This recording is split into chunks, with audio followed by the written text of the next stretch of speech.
Alright, welcome everyone to episode 14. This is Demon Gate on Blades and Blasters. This is the campaign called Wyrmfall.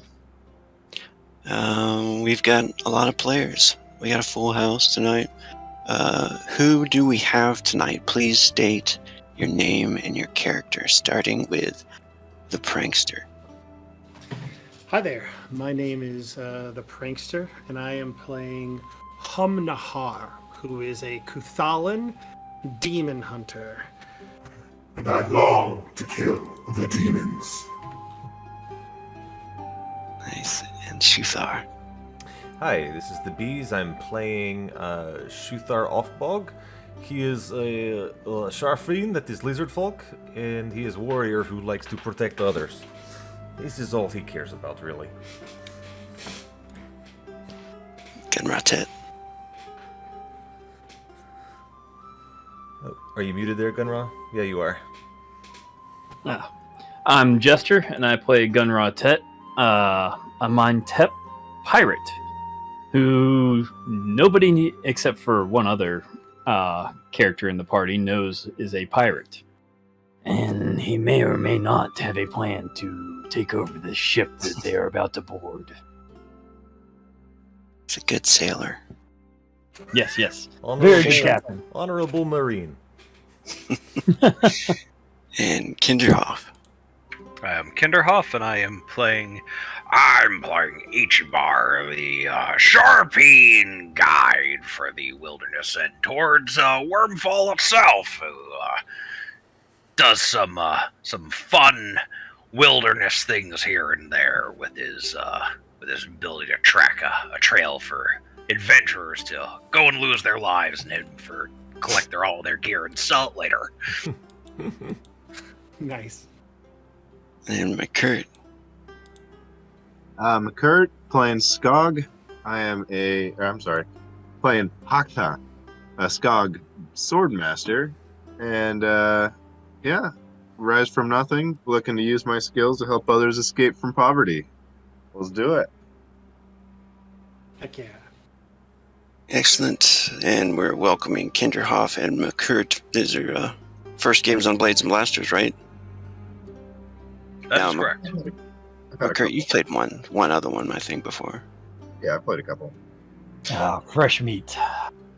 And I am Rogue, and I'm the GM for tonight. Be sure to like and subscribe, Blades and Blasters.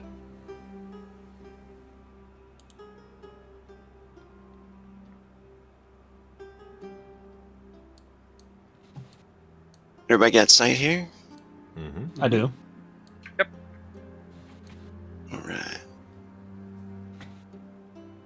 And everybody see the handout there? Yes.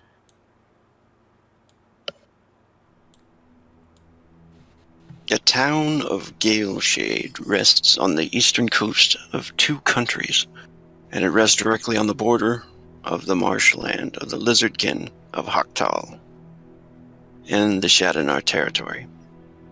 The elves of the Shadownar are in no way friendly to outsiders.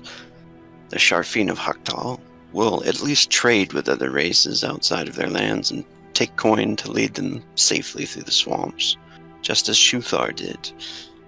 But the Shadownar simply fill outsiders with arrows without even whispering a word. They do not deal with outsiders. To them, the kin wars never ended. They witnessed great treachery in those years, and elves live a long time. Thus their hatred tends to run deep. At least the deaths of their victims are often quick, sometimes never knowing someone was even there. So, as Marcos de la Vera looks over the map in the inn, he knows what is to come. He has prepared for this all along. And it was finally time to share the news with the rest of the group. So, in this scene here, you guys go into his room. He's probably rented like a large area of the inn, and you guys are probably just coming in. He's got maps on the table. The bard is in there, Calamir, He's kind of sitting up and eating some fish. He looks over as the door opens up and you all enter. There's also a couple of new additions in the room with Marcos, and it looks like Marcos is going over with the Sharfine there, the Sharfine Ranger. Looks like he's going over some details about the mission on the map. And he looks up and he says, here they are, my friends. We have some new additions to the Wyrmfall expedition.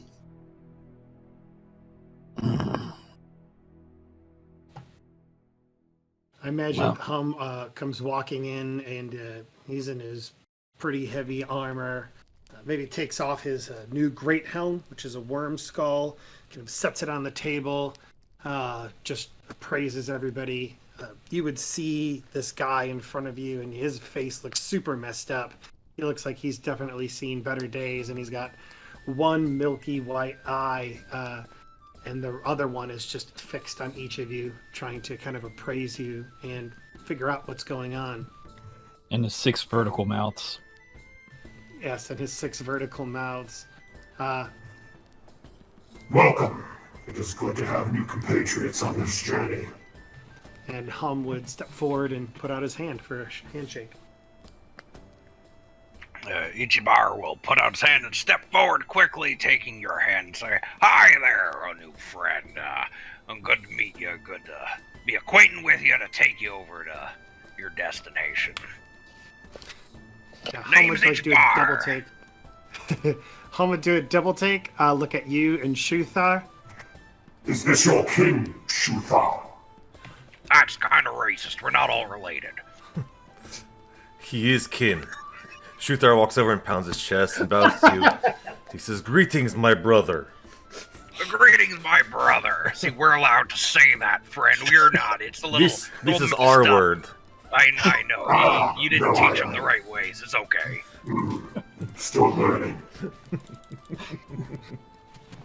And at this point, Gunraw's just over there in the shadow laughing at this interaction.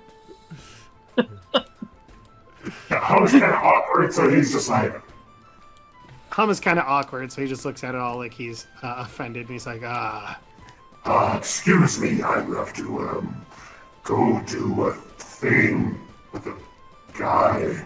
Oh, don't worry about it. I'm just pulling your chain there, buddy. You're fine. And Ichibar stands up pretty straight. He's got a big smile on his face. He's a beautiful looking Sharpine. He's just like got his chest puffed out, and he's wearing all head to toe, looks like handmade gear that probably made himself, but it's all very fine looking, and he just looks at you guys with a big smile on his face. "So I hear we're gonna be going on a little trip to Wyrmfall." Indeed. Do you even know where Wyrmfall is? I do. I take people there often, actually. It's how I make my money. Not in coin that they pay me, but in things that the crows leave behind. You know how it is. Marcos. Shooter kind of cocks his head at you. He says, "You are very brave warrior to come this far outside of the swamps of Haktal." Well, I'm well versed and I'm good at not being seen. I'm gonna present you the same statement I make to everybody, because I feel a little bad if there's too many corpses and I didn't, leave a warning ahead of time. Anybody that goes there seems to die, and I seem to get a little bit richer off their stuff. If you bought anything into town, it's probably secondhand that I took off one of those guys, if it's any good. So the question I have for you is, what makes you all so special that you're going to be going out there and surviving? Now, you don't have to answer it, you don't have to be right, but, I'm just curious whether or not I'm getting everybody's stuff or only half. Marcos looks at everybody and then back to Ichibar, and he says, Ichibar has taken many expeditions to Wyrmfall, and is very well versed in the trek. But none of the other expeditions had what we have, do they? And he nods to the others as he presents the dragon scroll. He says, the Drakar Jakal, the dragon scroll. It is a very special item that I procured from a temple far to the southwest. This magical scroll will get us into Wyrmfall, much like a key into a treasure chamber.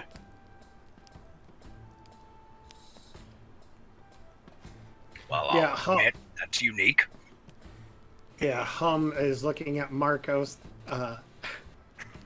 Yes, procure. And gives a very obvious wink towards Marcos, because he is not a practiced liar. He looks a little like uncomfortable and for a moment, and he says, "Well, we did have some discrepancies with the Templars of the cathedral. Allow me to introduce Haka, the sword master of the Skog." Haka, it is good to meet you. And Hum would stride forward to shake his hand. Greetings. I am Haka. I am not used to seeing so many mouths. Well, hopefully you'll be alive long enough so that you can get used to seeing it. And he tries to give a awkward smile. I definitely recoil just a little bit because I'm imagining all 6 of these mouths are opening. Well, They're he's vertical at that. yeah. And he already looks like beat up and ugly anyway, so it definitely makes sense. Shuthar will again pound his chest and bow to Haka and say, Haka, I am Shuthar Offbog. You will survive and I will keep you safe. I feel dogs biting my foot. I feel very safe with this promise. I appreciate you, and you have my sword. I will protect you all as best I can as well. This nice sword. You have a mini experience with the battle? One does not simply gain a sword as valuable as this without knowing how to use it. So I will be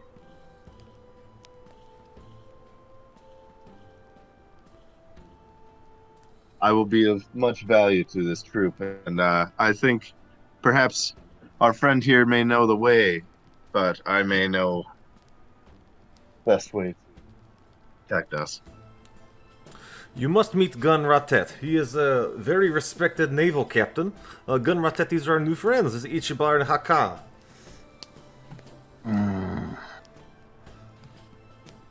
Have you all ever sailed the seas? I have a couple of times. More to go to a location. I'm not a captain, as it were. I don't deal with the boat. I deal with what happens when we get to the place on the boat. I must admit, I've crossed the dune seas, but crossing water will be a new experience for me. So neither of you have sailed under a ship with a flag of a golden fist with a black chain around it. I feel that is extremely specific, and, and something that would probably be sticking out of my mind, so I can solidly say no. It was a yellow fist. There was this one red fist that had a silver chain, but obviously very different. So let's move on. At least I won't have to slit your throat in sleep. No, let us hope not. Well, had they sailed under that flag, they would be slavers. Marcos, you don't deal with slavers. These are honorable men, yes? Yeah, sure. As honorable as any of you, I suppose. This is good.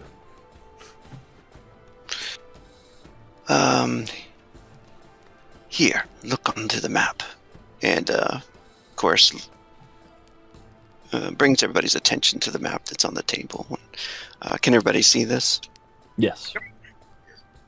Yeah, so this is the village where you guys are in right now, Galeshade. He does mention that the captain of the Ice Glaive is waiting for our arrival. And shall take us to Wyrmfall. A journey that only should be maybe 3 or 4 days, I suppose. But once we get to Wyrmfall, there is no easy way to get up to the ruins. These are high cliffs, dangerous, and we will have to climb. But there are supposed to be tunnels along the cliffs that we may choose to take and come up underneath Wyrmfall. Isn't that right? Yes, there are. I also have a tool that will assist us with the climbing if that's the route that you choose, but I will warn you that it won't keep you safe. You still do have to do the climbing, and that can get you killed in and of itself. But he does pull off a crossbow from his back that has this rope coil with a grappling hook at the end. And he says, I have a few of these, you can launch them up and, use them as an assist, but again, things happen. You can get attacked while on a rope, and you may maybe lose your grip. A lot of things can happen, so it's a decision for you guys to make. I'm just the guide as to whether or not you want to take the side of the mountain or underneath. Both have their risks, both have their rewards. And these are... I would have no problem climbing. And sadly, these are cliffs all the way around this corner here, blocked off by the mountains. And the Shadinar territory was another choice, but the elves of the Shadinar are not friendly at all, and would kill outsiders. This area, I also know, is heavily patrolled by pirates of similar creatures as Humnahar. Yes. Pirates of the Jade Sea. He nods. And unless you feel like outfitting this ice glaive with many more cannons than what they currently have, I do not suggest selling north and going in the back way.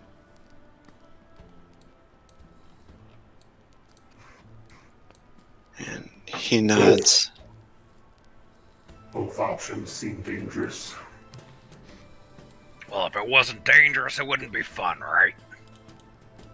Yeah, how much? If it wasn't dangerous, you wouldn't have so much money. Ha ha! He caught on quick.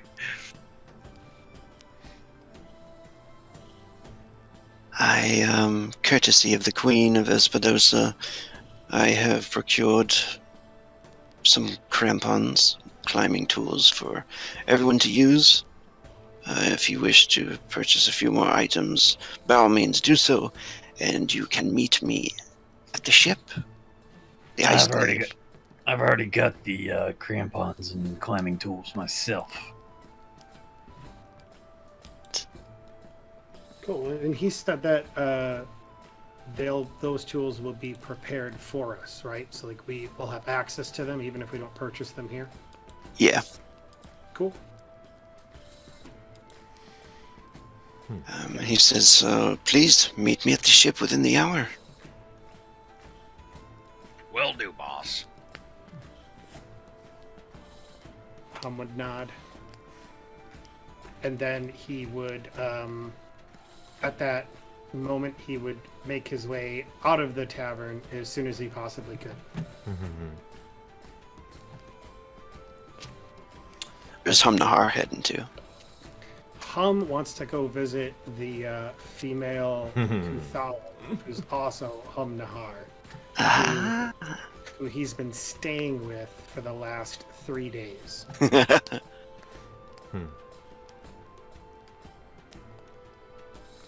right.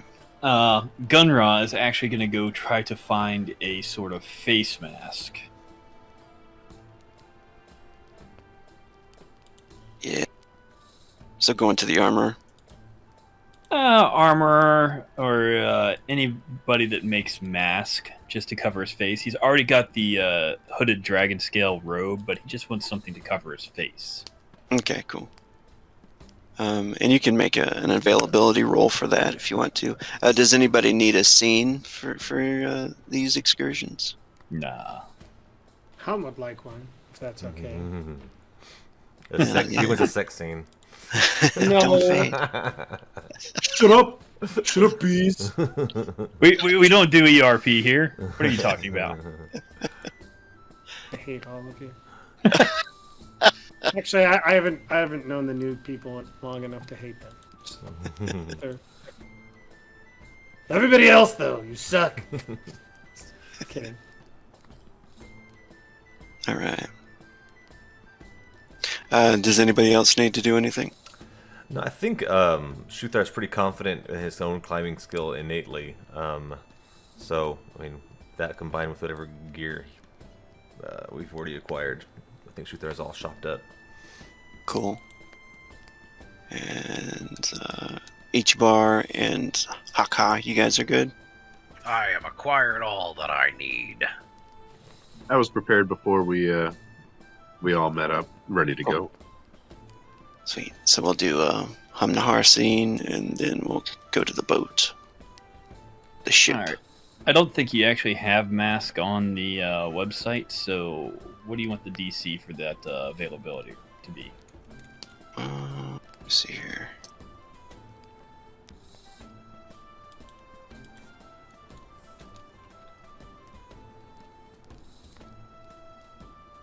Okay. I have something called a war mask, if you want to make something similar to it. It has, unfortunately, it does -2 to perception, but it does +2 to charisma and +1 levels to concealment. Well, it's worn. You don't have to do anything like that. You could, but that actually gives you an armor rating of 3. It's like a full mask, you know, an armored mask. But if you want something that doesn't give as much armor, maybe like an AR1. Oh yeah, it doesn't even have to be just flavor, you know, something to cover my face. Oh, okay, yeah. Then that would be.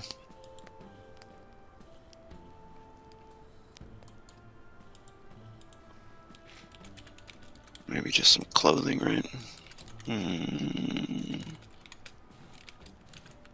Okay, so no availability. You can get it.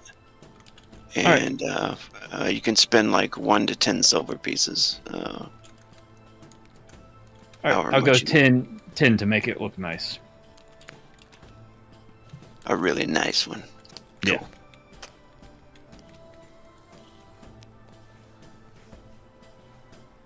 Support your local small business. Exactly. I have given plenty of money to the local people.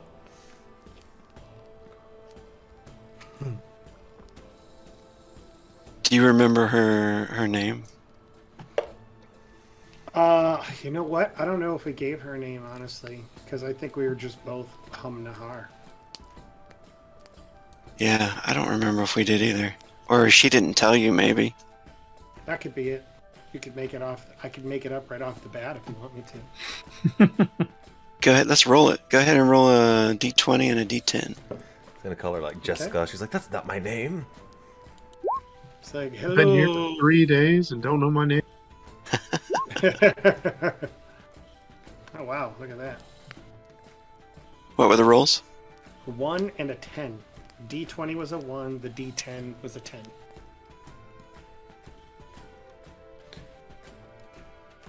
Oh, that's right. I prepared something too. That's right. handy name generators. That is nice. And Anoae.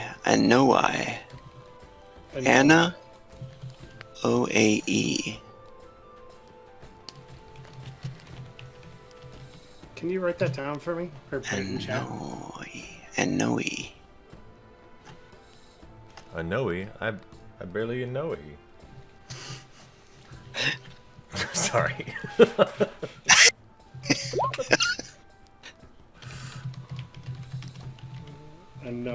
Anoae. Alright, that sounds good. Anoae. Yeah, you would have definitely figured out. I mean, learned her name. You probably have had relations, yeah, within the 3 days. I don't even like. I forgot to talk to you about that because I don't even know what Cuthalan relations look like. That if she was like laying larvae and he's I don't know or what the hell. But sure, that sounds good. Yeah, that's true. There's usually not like a super pleasurable process here. Doesn't the male usually lose his head? Good lord, I hope not. This is the end of Hum's journey. Sorry, guys. Most males in anything that has a hive system, there's one fertile male and a whole bunch of infertile males. Yeah. That's a good point. I think Hum's pretty fertile, though. Just saying. I don't know. But she does, at least has definitely shared some intimacy with you, and Sure.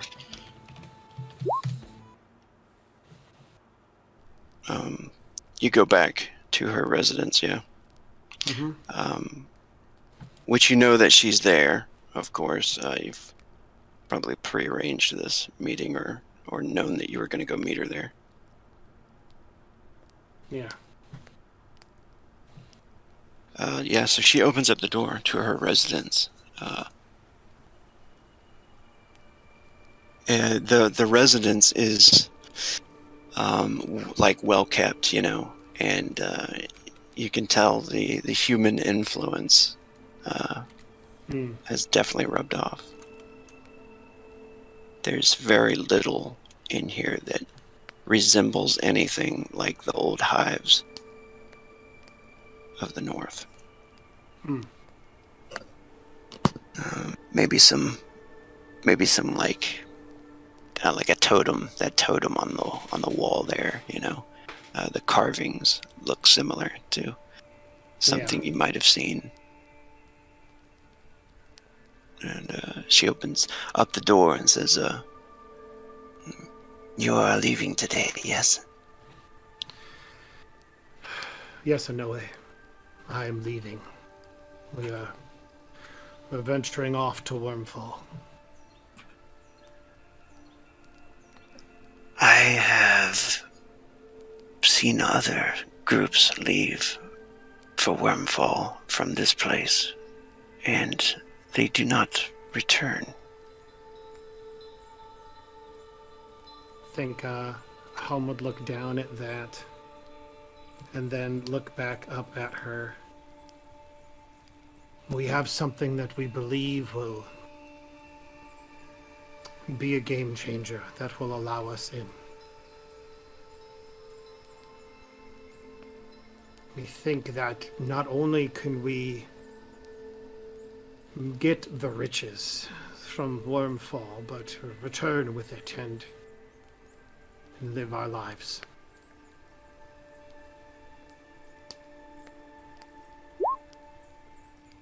She shakes her head and like walks away from the door, puts a hand on the totem there, and she says, "I'm sure the others thought that they would return as well."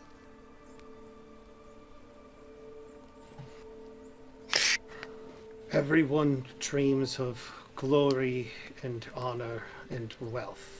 And to be honest, when I first started on this journey, I did not know what I wanted. I just know that I needed to keep moving. that I needed to keep slaying every demon in my path, and that hopefully this would allow me to. But no way. And I think Helm would like go to her and like kind of like try and turn her around, or try and put his arms around her, or something to that effect. I know that I want something more than that now. And if she does turn around, he would just look into her eyes and say, and I want to come back here to you. Yeah, it takes her a moment, and then she does turn around, especially when you say that. So she says, I would like you to come back here. And you do not have to wear that name, Hamnahar, anymore. That is a painful name. Yeah, and I think Hum would kind of like try to look away at that.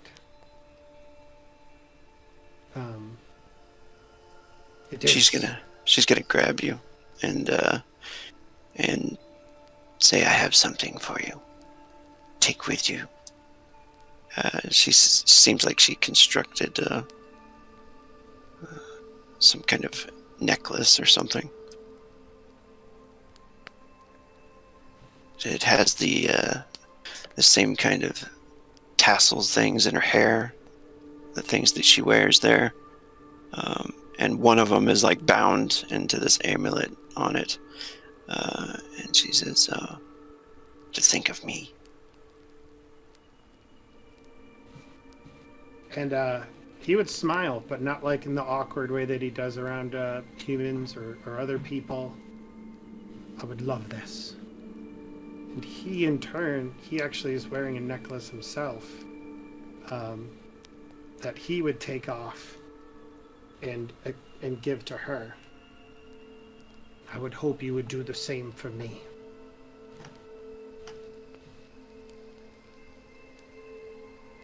She smiles, puts her head up against yours, and she says, do not go and sacrifice yourself. I will not. I will come back to you. You help the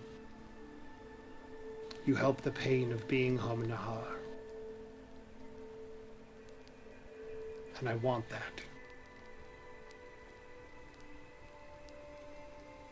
And with a sigh, he says, my name is Ganath. So she smiles at that. She says, I will wait for you then, Ganath. And I will come back to you in a way. And he smiles and kind of like holds her tight one last time.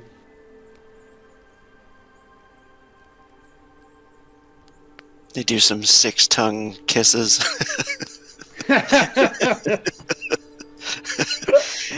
And well, that's good for that scene there. Sweet. To the ship.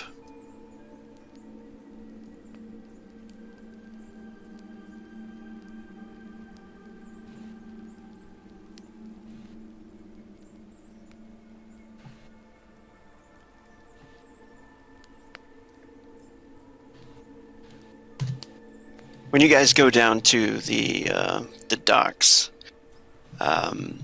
you get to meet Captain Hillock. Everybody should have sight here, yeah? Mm-hmm. Yep. And everybody's loading up stuff and getting stuff ready. You notice right away, it's armed with a ballista in the front. It's not a huge ship, but and there's a cannon on the back. They have some gunpowder on there. Several sailors on the ship already. There's one human woman, it looks like. Or she might be a mix, actually. Nope, she looks human. Sweet. Most of them look human, except for what looks like the first mate is definitely a Sharfane.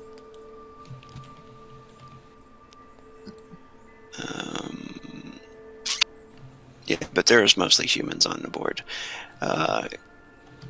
Marcos comes and you can see him. He's shaking the hand of Captain Hillock, and Captain Hillock goes and points his way down below deck and says, your room's set up down there. You can have the room. You paid well for it. This must be your crew here. He comes over to greet you all. Hello, how are you doing today? Good. Good day for sailing. It's always good to hear it. Ain't for you to tell me it's a bad day for sailing. That would seem really terrible, since we're already on the boat.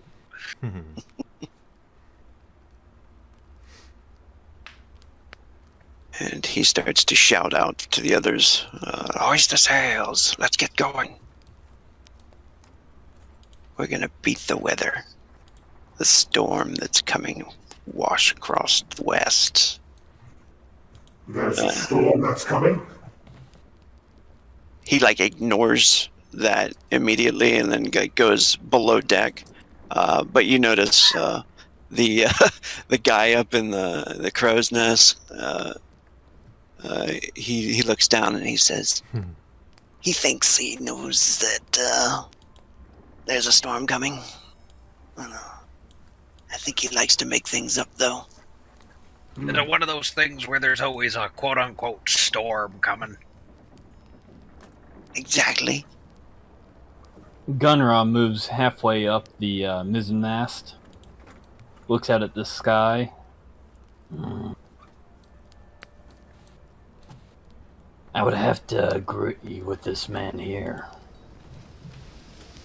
Can I make a weather sense to see if there's actually a storm coming? Yeah, definitely. That's what I was actually about to ask.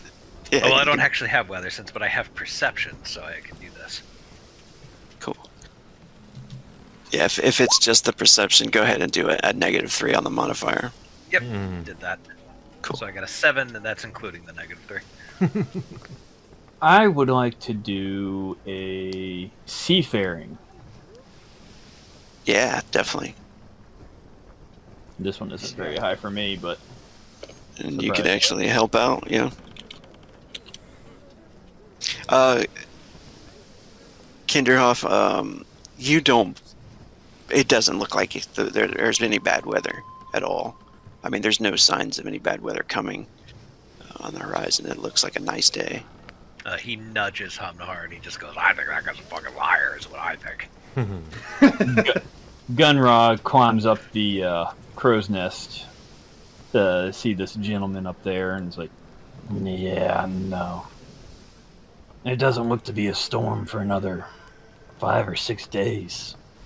Is this something you have to deal with as a captain quite often?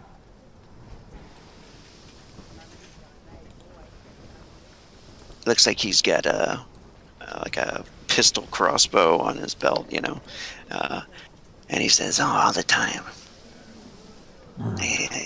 He's sometimes he's right, sometimes he's wrong. Well, if you say there's a storm on the horizon every time, then quite often you're bound to be right. But in this sense, I believe he's wrong. He's got a lot of those little tricks, though. He says this, I think you guys are the sails are going up, and you guys are pulling away from the docks now. Yeah, I imagine Shuthar is not much for socializing, but he wants to be productive. So I think Shuthar would, when they say hoist the sails, yada yada, Shuthar, having no idea what he's doing, would just try to run up to the other sailors and try to do what they're doing and help them, like an annoying kid. Trying to help. I imagine I'm walking towards the main mast, and trying to keep my feet steady, especially if the waves are pretty large coming in, hitting the side of the ship as we're trying to leave and just try to stable myself as much as I can while the sailors are running about around me. Ichibar will go over to Dragon, the other person that looks like they might know what the hell they're doing on the ship, and go, so, mind if I take a look at the ocean, the map that you guys are taking, the route? Just curious where we're going. He says, aye, indeed. Oh, the captain's got the map down below deck. You're welcome to go down below deck and pick out a spot for your to sleep in.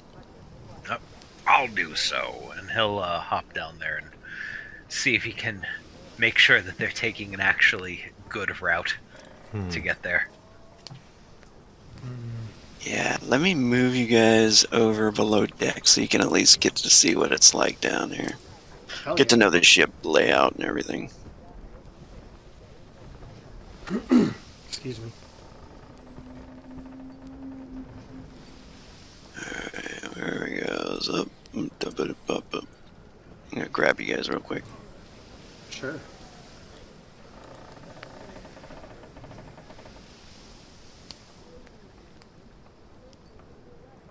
So the entrance to below deck is right here.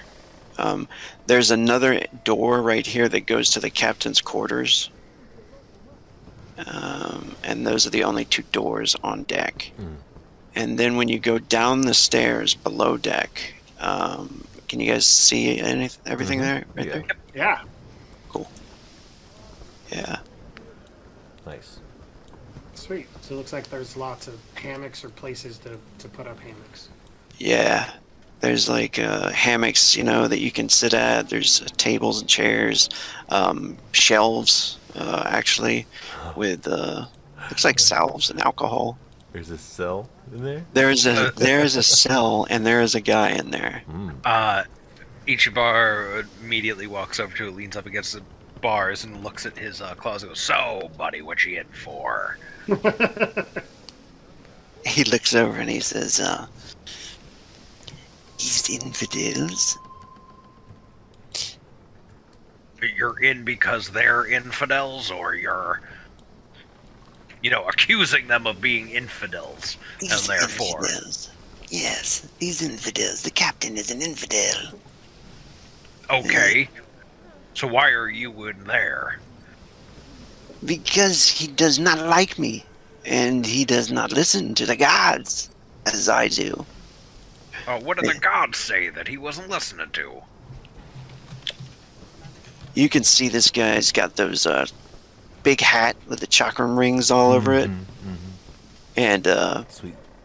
holy symbols and stuff like that. You also smell like the smell of alcohol on him. He does seem inebriated, and he says the gods speak of an ill omen, and the captain will not believe me and not listen to me, as always. I mean, he did warn us of a storm. Maybe he's listening, and you just don't know it yet. What was this ill omen? I saw a vision. Oh, a vision. He looks at everybody else.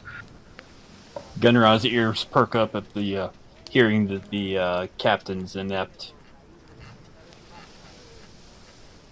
Last night, the lightning bolt came down in my vision and split the mast in two.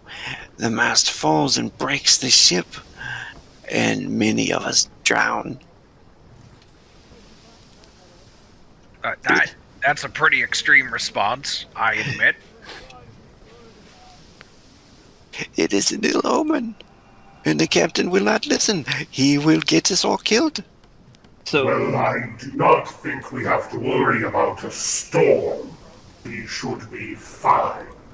Hum says confidently, looking at Itchy. so Gun, smelling the liquor on him, pulls out one of his jugs of rum and kind of holds it in his hand.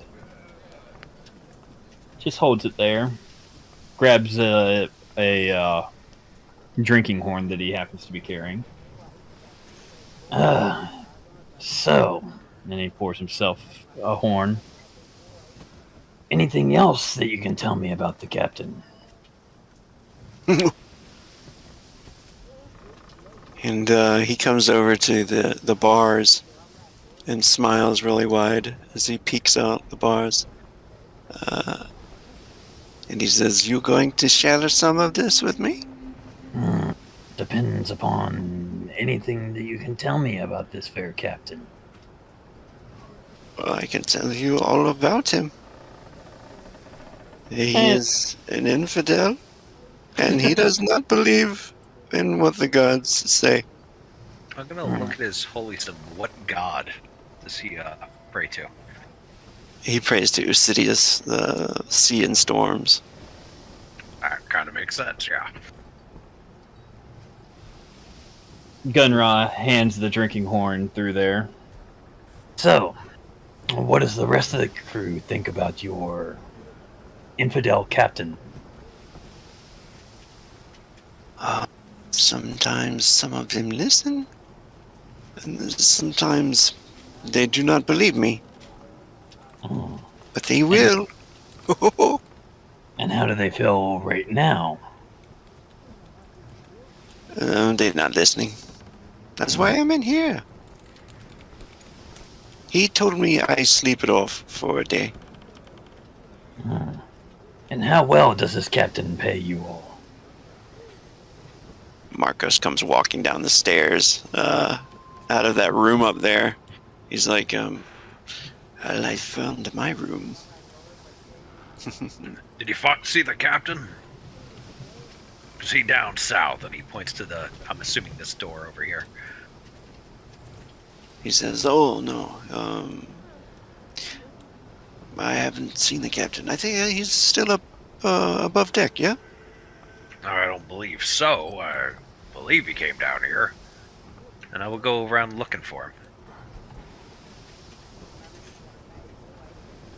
I'm assuming I don't see him? Yeah, you don't see him. He came downstairs, though, didn't he? He did. Captain's a shifty one.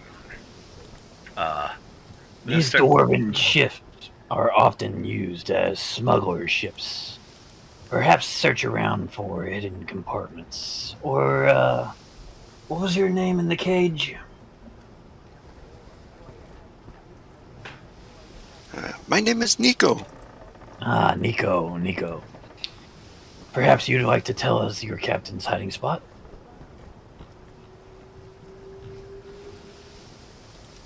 He says, "I don't know of any hiding spots." Too bad. And he puts the cork back into the cat rum. And then he gets back over to the bars and he says, the captain sometimes likes to dabble with the alchemy, though. Alchemy. That would definitely pique Nahar's ears as he would turn around and look at him, probably with like food hanging from his mouths, and then he just kind of like crams it in and walks on over. No, What kind of alchemy? While they're discussing with him, Ichibar is going to look around the room that he believes is the captain's room. See if he can find another doorway leading down. Go ahead and make a perception check in that area, or if you have traps. Or I do not. Oh, 17. nice. You do notice that there is like a loose panel over here in the corner here. It looks like there's a mirror. I think that's a mirror.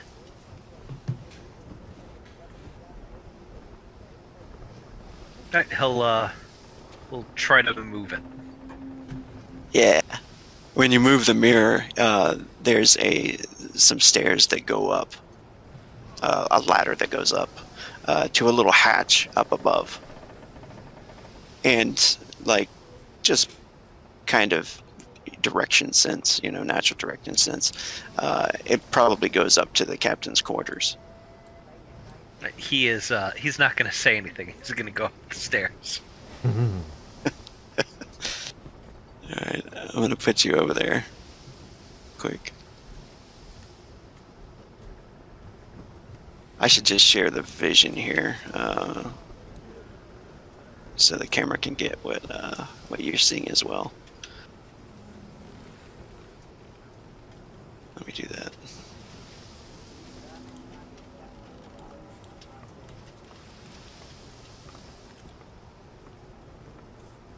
Oh, everybody should have your vision, huh? I do not have vision. You're not. I mean, we're still in the downstairs in the. Yeah. I mean, everybody can see Kinderhoff's character, right? No. Oh, Thank you. I could see Ichibar on the bottom deck where we all were. Yeah, I think I see him. okay. I could zoom out though.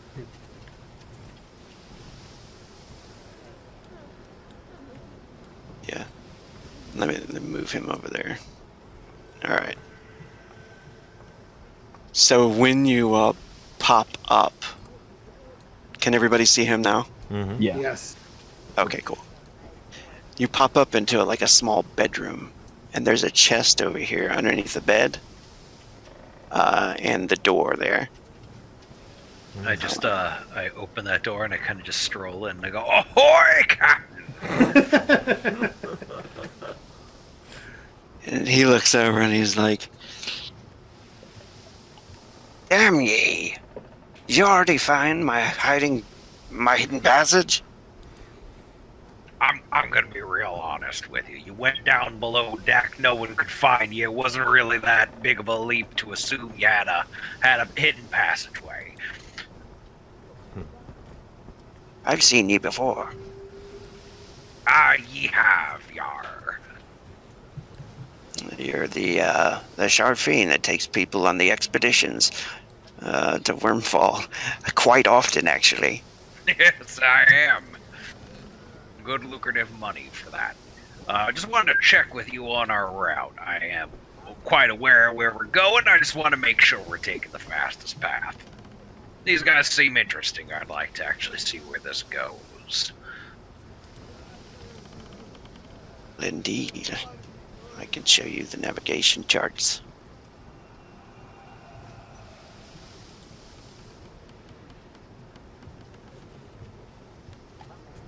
Alright, let's actually map this out real quick.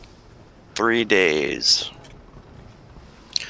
And- three hexes per day. See, while he's showing me, I would like to roll navigation since I actually have it, just to see if I can figure out if his path is correct or if this is a drunken louse of a captain. Yeah, go for it.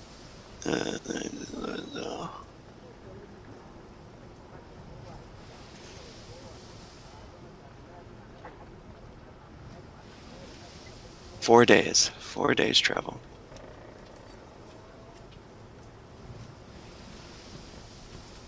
Cool. Yeah, it does seem like I mean, it does seem like he knows where he's going. You think that is the quickest route. He is cutting close to these islands over here, but it seems like he's trying to stay close to the coast at all, the entire time.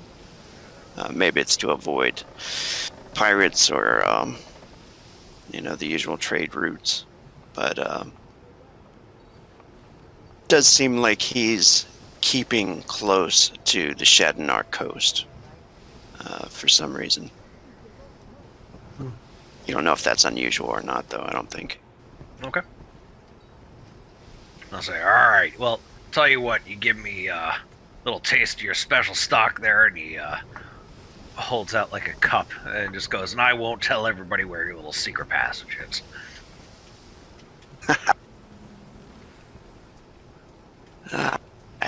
He looks you up and down for a moment, and he says, "That I Paladin. And he pulls out a little bit of fire mead, but just a shot of it. And he says, just a secret between both of us, huh? Absolutely. The words of that passage will not leave my mouth. And he does not take the shot, but he grabs it, and he goes back down, and goes back to where he came from, and does not close the passageway. And then just walks back out to everybody else, and hands Haka a shot of fire mead, and goes, "Here you go, buddy, drink up."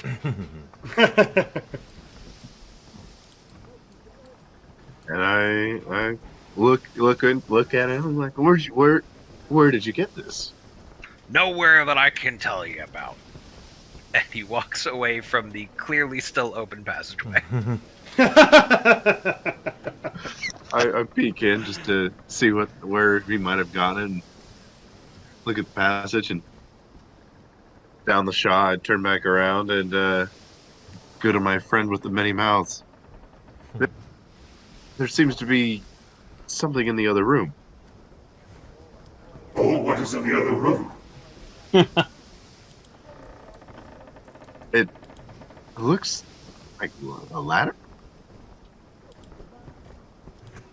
Yeah, and Hum will go and look. Yeah, you find the room has the mirror still pulled to the side and the ladder that goes up. It's good to know for later. Thank you for telling us, just in case. Now I need to find that captain to talk about alchemy. I still have so much to learn. Well, I can tell you. Gunrod gives the man in the cage one last drink of rum before he starts to head back up deck. 'Cause he wants to talk to the crew. Cool. Are you guys cool with going back up Sure. on deck? Or? Yep.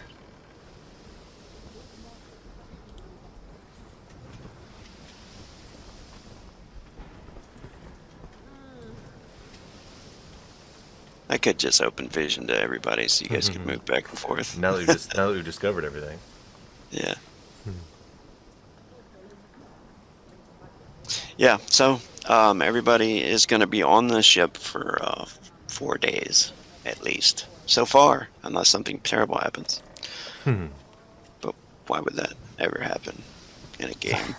Oh yeah, of course it's not going to happen. Since we have new players, let's do McCurt. Could you roll a D100, please? The fate of the group lies Put in it your on hand. him. Put it on him. Just don't roll a 1.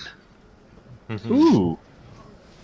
That man. means we're going to get a very strong monster that we have to fight. Probably the Kraken. could be really good, could be really bad. Nice. All right. And yeah, what are you guys gonna do for your trek? Anybody you want to talk to, or anything you want to do specifically? It looks like they have some gambling going on too.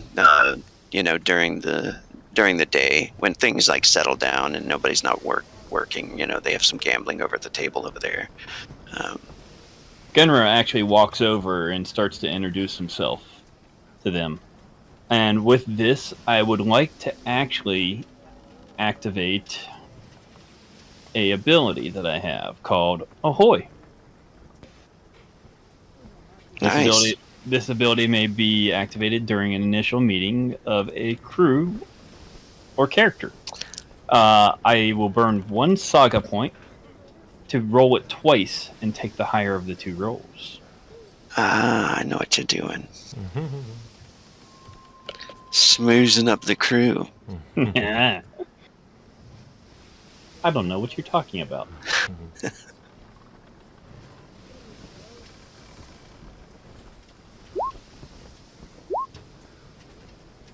And I'm glad I activated that ability.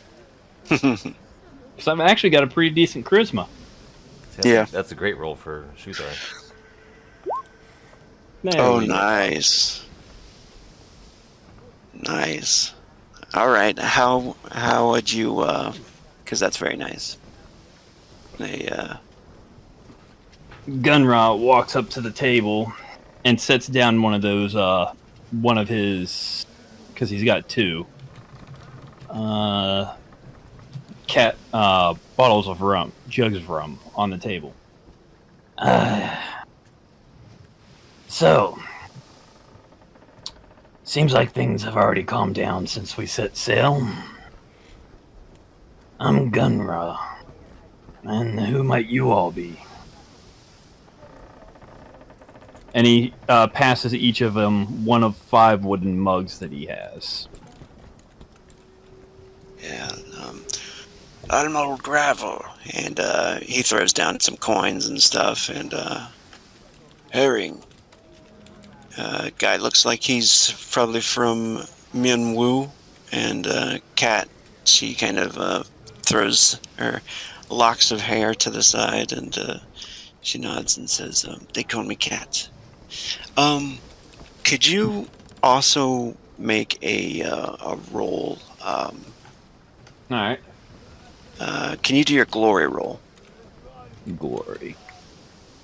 Because you're pretty known upon the seas, yeah? Yeah. Glory. Where the hell's Glory at? It's under. Oh, there If you it is. click your token, yeah, you can go up. Okay, cool. And who might you be?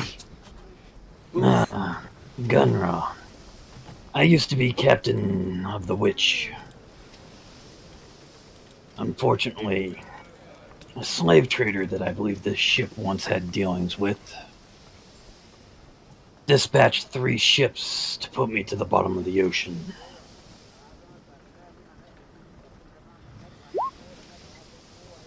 They're both like, they're all like, dumbfounded looking, and Herring's like, the witch. Yes. Named for the sign that I was born under. You notice Cat smiles at that. She says, Gun- interesting. Gunra will actually lift up his mask and pull out his comb and start, brushing off his face. It's probably a little bit sweaty under the mask. So when I use that brush, it adds, what is it? 1 more to my body attribute for 4 hours. So beauty attribute. You got a high physical beauty, don't you? 19 now. Yeah, you definitely see, like, there's the eyebrow thing goes for a moment as she smiles at you, and she's like, that's a sad story. So, have you ever seen your beloved captain deliver goods to a ship with red sails, a golden fist with a black chain around it? And Gunra will actually toss in a gold piece onto the table for their card game. I've never been one for betting, but, I'll add to your all's pot. Old Gravel shakes his head and he says,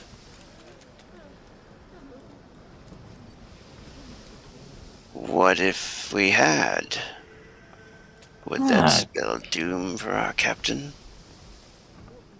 I wouldn't spell anything. And Gunra will actually toss another gold coin into the pot. But I could always use a new crew eventually.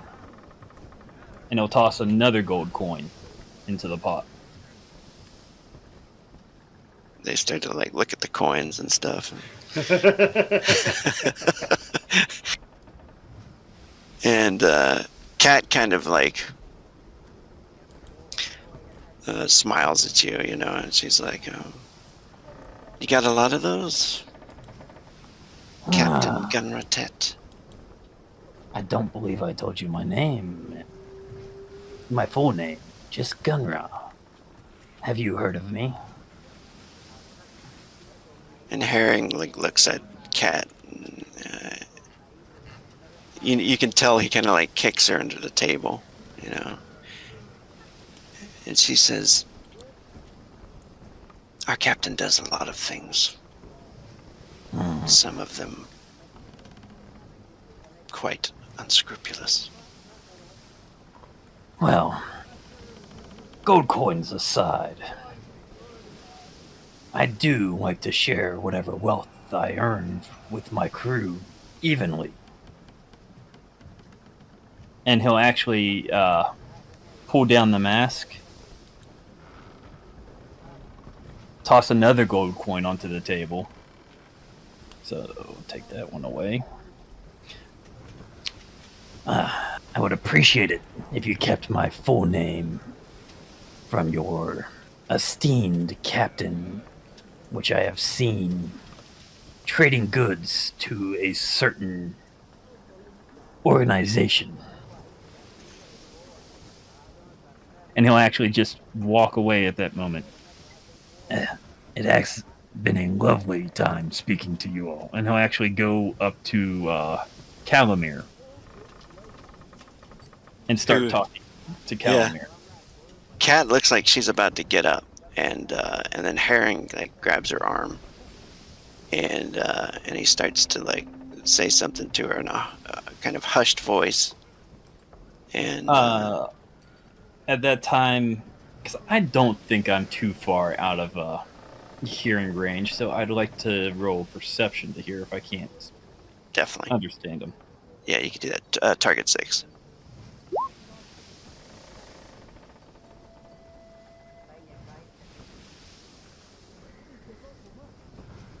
All right.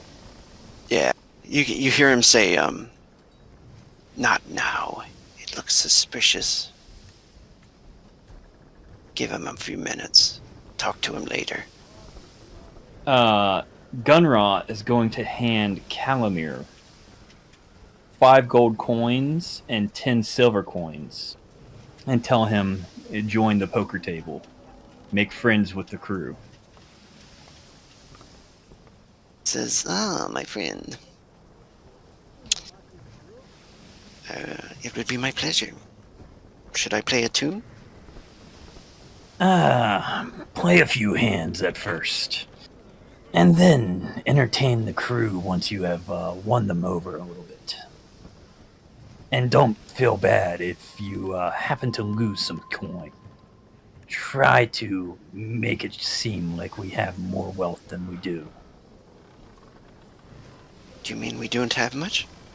Oh no, we absolutely do. Especially after the end of this expedition. Oh. But we want this crew to think we have a lot more. And the possibility of more elsewhere. He nods. And he smiles, and he throws off a fish bone off the side of the ship. And he says, yes. And as you wish, Captain. So, Haka, what, tell me about yourself. I like to know about the people I'm traveling with and fighting alongside. Oh, there's not much to say. I have not had much in my life, and I have not much at the moment. But it has always brought me joy and pleasure to join companies on these journeys and sharpening my skills. The only way to improve yourself is to put yourself in these situations, you see. And I refuse to return to a life of squalor. So you come from a life of squalor. I did, yes. It is a hard life. It is. And where do you come from, my friend? Well, obviously I'm unacquainted with anyone of your appearance. Where do you hail from? I hail from the north. I came from a hive up there until circumstances caused me to leave. Since then, I have been wandering, if you will, with a strong desire to slay any and all demons that I may come across. I see. Well, you have no need to fear, for I'm not a demon. But I can certainly promise that if I were, just the sight of you would make me run. Yeah, Hum would smile at that. And then he'd kind of like slap him on the shoulder. I look forward to future when we might battle side by side. And as a token of appreciation for joining us, And Hum is actually going to reach into... I'm going to take this opportunity. Hum's actually going to be taking this opportunity to traverse the deck to our particular crew and give everybody some things that I've picked up just to help keep them in the fight. And I'm going to go ahead and subtract these from my character sheet. But if everybody will add at least one healing potion to their character sheet. That's something that you can use to heal yourself for exactly 25 hit points. So if you need that, you have it. And then the other thing he's going to hand out is one coral root to each person. And the coral root is a rapid healing. That's for like a longer battle, but it will allow you to heal for 20 HP right off the bat, and then continue to help you regenerate over D20 rounds. That's not the stuff that makes you pee, is it? That's not the stuff that makes you pee. This is a new thing.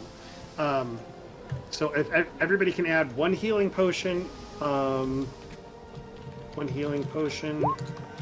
coral root, and then the final thing he will give out are 2 like vials of holy water to each of you. And you would know, and he would go on to tell all of you, although I'm certain you probably would be able to ascertain it, that that is especially effective against undead, spirits of the dead, demons, that type of stuff. But for this particular thing, he will hand them to Haka. I'm learning as much as I can in the ways of alchemy to help keep us alive. Please take this, and I hope it keeps you alive. I will treasure this gift. I know it seems to be dear to you. I appreciate any effort to make my job at staying alive much easier. Thank you. He'll nod at everybody. And just as a quick reminder, if you guys want to have easier access to that during combat, make certain to put it on your equipment belt under the gear tab of your character sheet.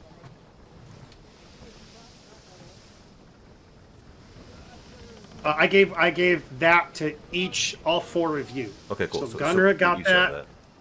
Yeah, Gunra has it. Itchy has it. Haka, and of course you, Shuthar. Gotcha. And actually, when he gets to Shuthar, he'll give 1 more of each of those. Cool. This is to help you get alive back home to your wife. My friend, I am honored. So I'm sorry. I get one coral root, one healing potion, and one holy water. So you will actually get 2 healing potions, Sweet. 2 coral roots, and 3 vials of holy water. Wow.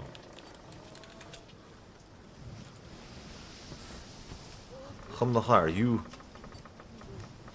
humble me with this gift. You are a good man.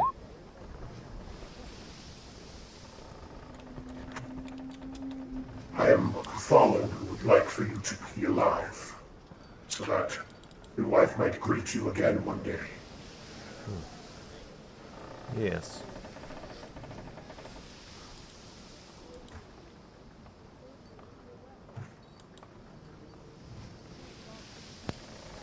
He just starts putting them all over his belt, just stashing a bunch of little jars around his belt.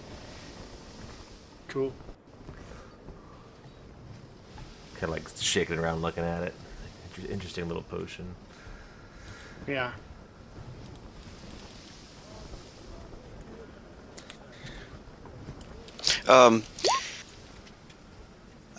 Any scenes anybody needs before we move on?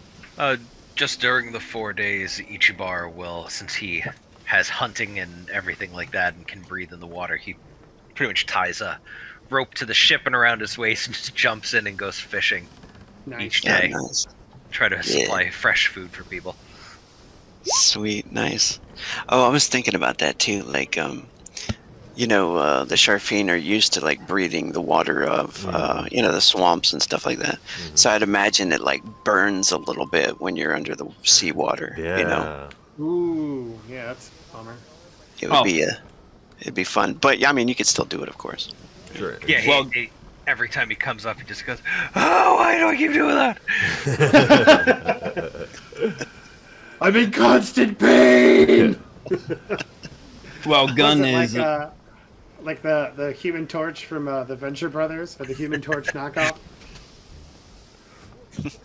Well, Gun's laying in this hammock listening to everything going on at the poker table. He pulls out that strange blue potion that he got like as soon as he joined the party, and starts looking at it again, trying to figure it out since it's been almost a week or 2 weeks. If Hum catches him looking at it, can he identify it? My alchemy might be high enough that I just rolled a 19 on it. Oh, He don't need your help. Nice. Use up all your exploding dice before combat begins.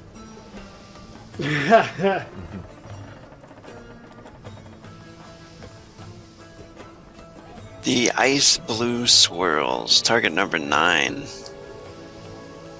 So you finally figured it out, maybe. Let's see here. You've had that for a while, yeah? Oh yeah. This is the potion of frost breath, I believe. Let's see here.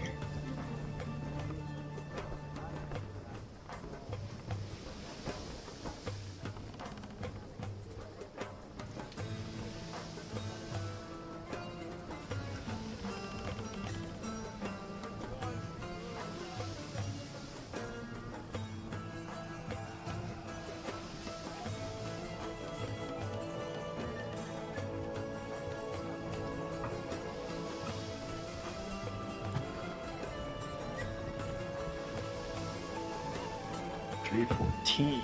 $314.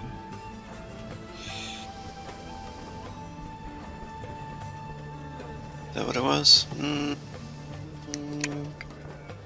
wait, what's the question? Frost breath. Am I... He's looking at the Oh, potion. ice breath. Sorry. Ice breath. This is a... It deals 2d6 times 10 cold damage and a 1.5 blast radius. Cool. Very powerful. It's like a frost grenade. Pretty much. He'll quickly store that onto his the most secure pocket of his belt. Like, when you shake it, for a minute, you can see like it almost looks like volatile. You know, like it looks like a tornado begins to spin in it, like it's mixing around and like it's about to rupture for a moment, you know, and then it starts to calm again.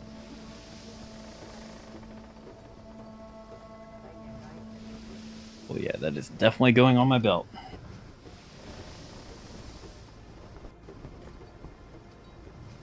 Actually, for fun, can I identify the alchemy we have in our cache? We've got apparently 6 vials of something. It just says identified target number 6.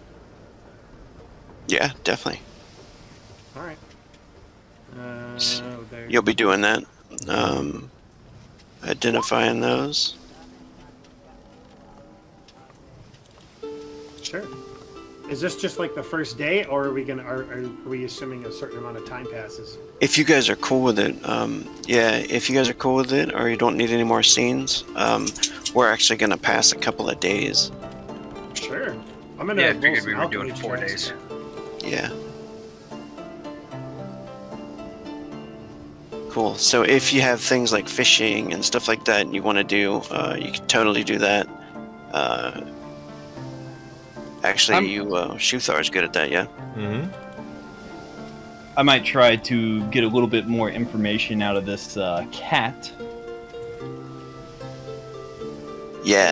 because she seems most receptive to talking to me, and maybe get to know the other crew, Dar, Brick, Dragon, very aptly named, a little bit. Yeah.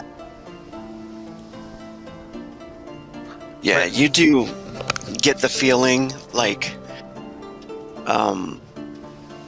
old gravel and Brick and Darvalig. They seem to have like, and Dragon kind of does as well, has pretty strong loyalties towards the captain, so it seems, you know. Cat does not. Herring does not. Chowlan doesn't. But Cat does spend some time talking to you. And I don't want to steal too much more RP from anybody else. But she does end up talking to you like alone. I would say like each night, right? Gunrar's found his cot on the deck, so he'd probably sleep right there. Yeah, and that'd be cool too, because she would like. You find out as well that she's also like a spellcaster, that she knows a little bit of magic, as well as using the blades. You know. And during our conversations, I'm actually going to give her the jeweled dagger that I almost sold in the port, trying to make it seem like I'm more well off than I am to the rest of the crew. She's going to admit to you that she knows you, or that she's heard of you, like later, right? Mm-hmm. As well. But we can do more of a scene later, if we have time.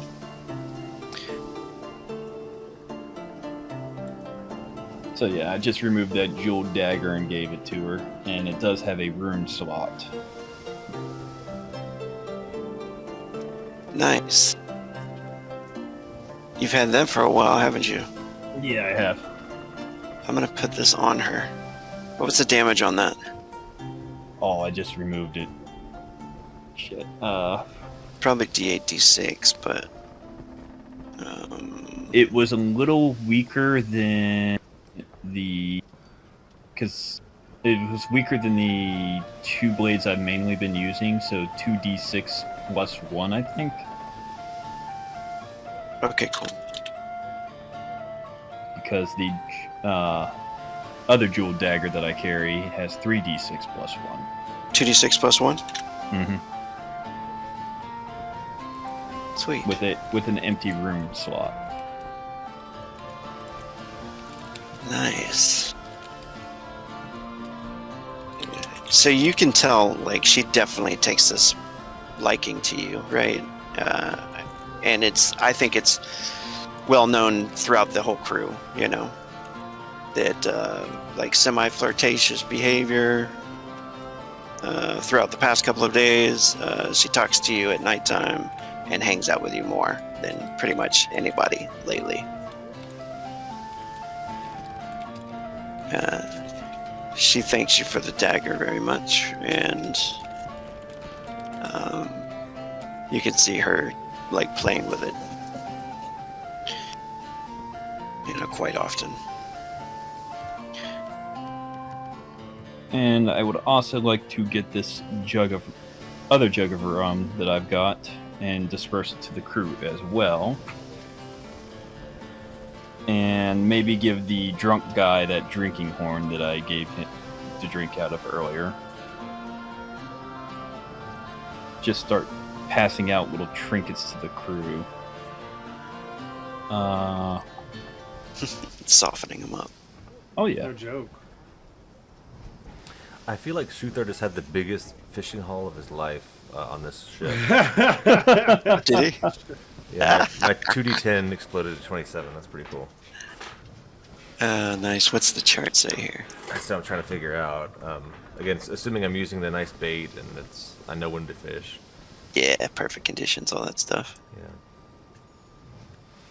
I mean, with the 27 fishing check, I'm not even gonna roll to see what I'm doing.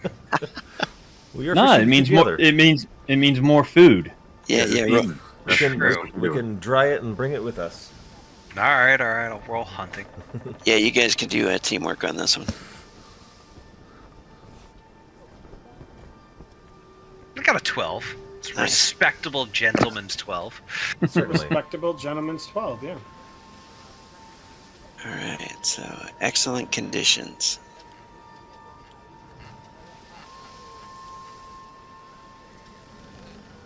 Alright, so Kinderhoff, go ahead and roll a d10. And Exploding or not? exploding, yes. And then Shuthar, go ahead and roll 3d10. Times 2. Times 2, Because yeah. of my fishing. Because of the God net. dang. I'm fishing now. The fishing net. The thing that was expensive as hell. Yeah. I'm sorry, it was 3d10 you said? 3d10, correct. Oh, sorry. It's supposed to be 2d10 for you, Kinder. All right then. I got Also- 9. 9 plus 28. 28. And he has a 28. I That was feel finale. insignificant with my catch. He comes back with, like, some on a blade. And, Yeah. Yeah, go ahead. It's like that scene from the Bible where they almost tipped the boat over trying to pull it in. Pulling the giant net. It's like, my net can barely hold it because I've never caught that many at once. This is incredible. I need to go sailing more often. Hum gets in there and helps him pull over the net. Well, look, I'm a lot better on land. You know, that's what I'm used to. I do a lot of hunting. You know, eat your fish. You I'm make it. certain you are very capable fisherman. So Go ahead. I'm definitely wary, still remembering the captain's words that the storm was near, and being a little bit uneasy on the water as I am. I've been kind of trying to cling to any solid surfaces that allow me to not fall over. I would like to do a check to see if I notice the storm is getting closer, or I don't know what the storm would look like, but with what the captain said, I just want to see if I can see that maybe after a couple of days we might be in danger.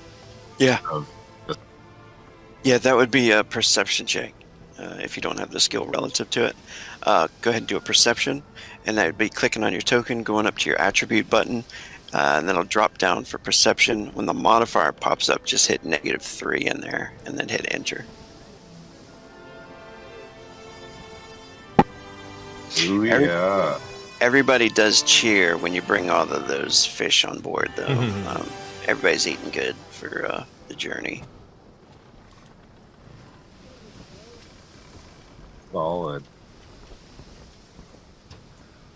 And yeah, Haka, as you're looking at the horizon and the clouds, and it doesn't appear like there's a storm coming, and it hasn't appeared like there has been one for 2 days. You know, this is 3 days into the adventure. We're gonna say 3 days pass. You have one more day. The only thing that you've noticed so far is a course correction needed to happen near these islands, which the crew took care of, so you guys didn't have to bother with that, really. Can I make a navigation check to see if it should have happened? Like, if they are leading us into slaver territory or something like that? Yeah, definitely. You can do that. Do you share this suspicion with me? Oh, I wouldn't share it until I came up with a suspicion, but I have a navigation skill. I figure I should use it. You do feel like something suspicious about this. I'm going to whisper you something, Kinderhoff. Alright.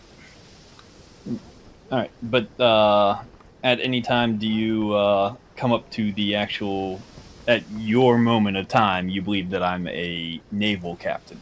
Oh, yeah. If the second I actually have suspicions, I would come to you with it. I'd be like, hey, so, you know that course correction that we did? They didn't make a big deal out of it, but, something about that feels wrong. I've been on these waters a lot. I have a pretty good idea of the movements and, where the islands and where we're going, and there's something up here. I'm not sure exactly what yet. I'm sure sooner rather than later some sort of epiphany will come to me, and I'll have more information to give you, but I haven't received that yet. It's more or less in the back of my head. I'm still thinking about it. So I also look at the currents going by the hammock that I'm laying in, checking the air currents, and looking off the land to see what you're talking about. Thinking about it, it seems like they were going awful close to those islands. Almost looked like they were checking on something on one of the islands. I don't suppose you saw anything, like maybe a flag or something that stood out, or maybe a cart that would have just not normally been there. Something that sticks out for us, where it might have been a signal to them. Well, I would have definitely noticed the same issue as you.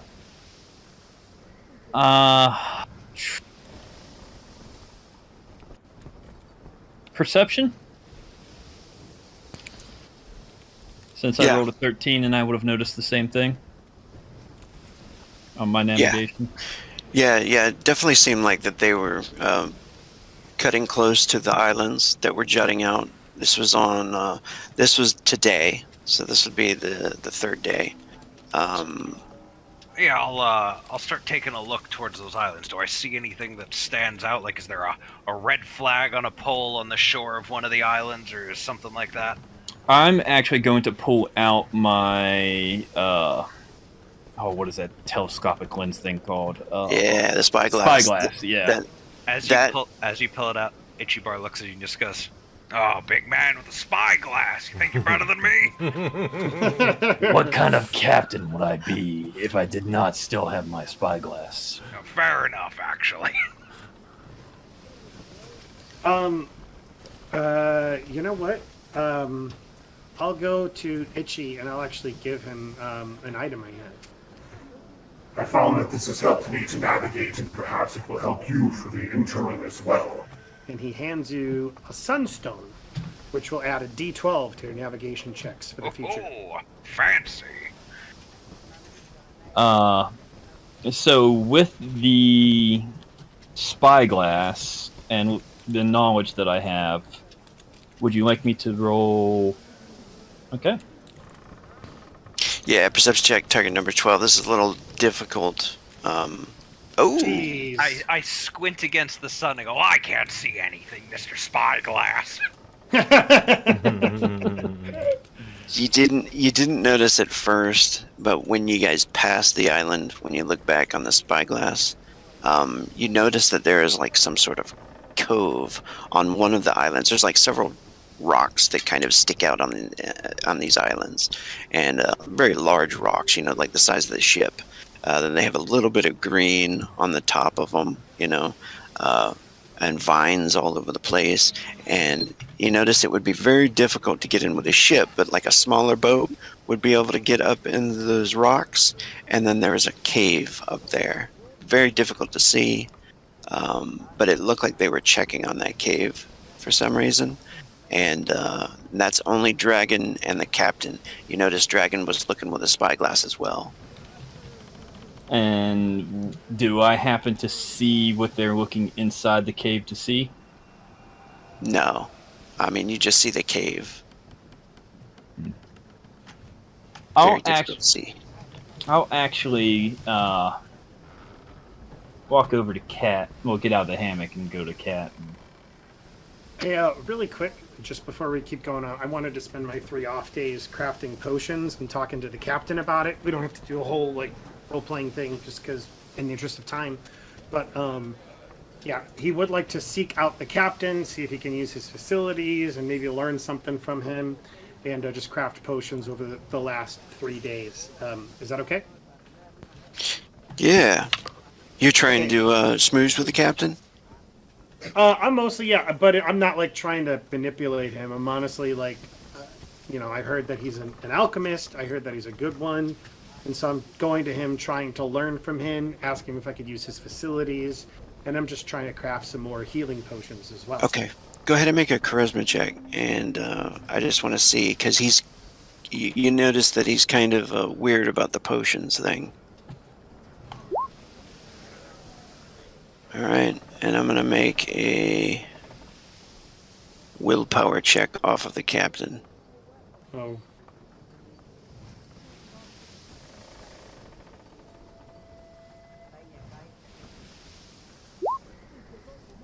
Maybe? He seems happy to share information about it, and happy that you're interested in it. So, Awesome. He will actually ask you if you want to trade any formulas. Ooh, hell yeah! I could get me some more formulas. Okay, I don't know what he has, but I have Healing Potion, Vial of Thunder, and Quintessence of Confusion. And I think that Hum Nahar is just nerding out because this is something he's actually really interested in. So he just he's not trying to hide anything away. He's just yeah, no. Oh, wait, I gotta do it. Go ahead and roll. I'm learning lots. Go ahead. Go ahead and roll percentile twice, and he'll take the Quintessence of Confusion as well as the what was the other one? The Thunder? Yeah, Quintessence of Confusion and Vial of Thunder. Yes. Okay, yeah, roll. 94 and a 48. 94 War Powder and a 48 is a Heavy Mana Potion.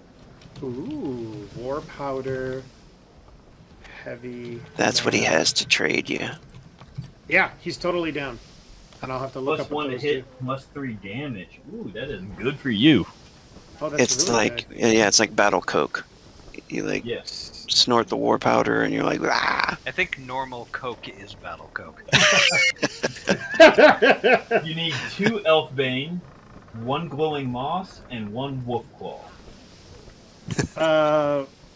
Okay, I'll look that up. I don't know if I have any of those, but we'll see. I'll put it in the chat for you. All right. So, but yes, so you do spend some time talking to him.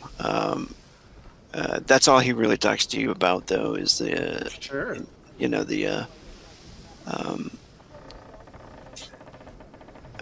And actually, go ahead and make a perception check as well when you're with him. I want to see if you notice this. It's kind of difficult, though.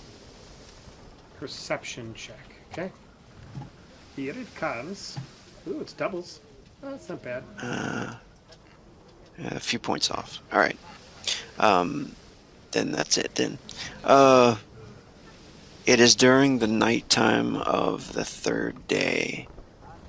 you guys are starting to see the cliffs and the mountains north of your area, where you're heading towards Wyrmfall. You see these cliffs. I mean, they look like the Cliffs of Insanity from, Princess Bride. Yeah. Princess Bride. The Cliffs of Insanity.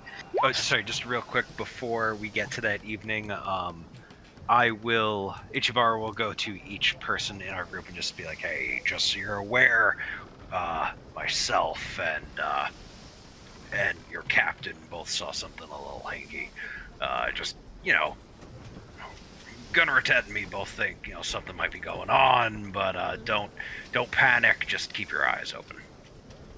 And Gunra, at the night when Kat normally comes and talks to him, will actually want to ask her about that hinky voice correction in the cave. And Yeah, let's do this scene real quick. This is the scene I was talking about.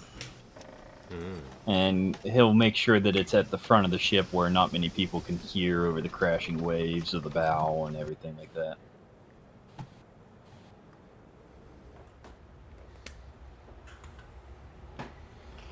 Yeah.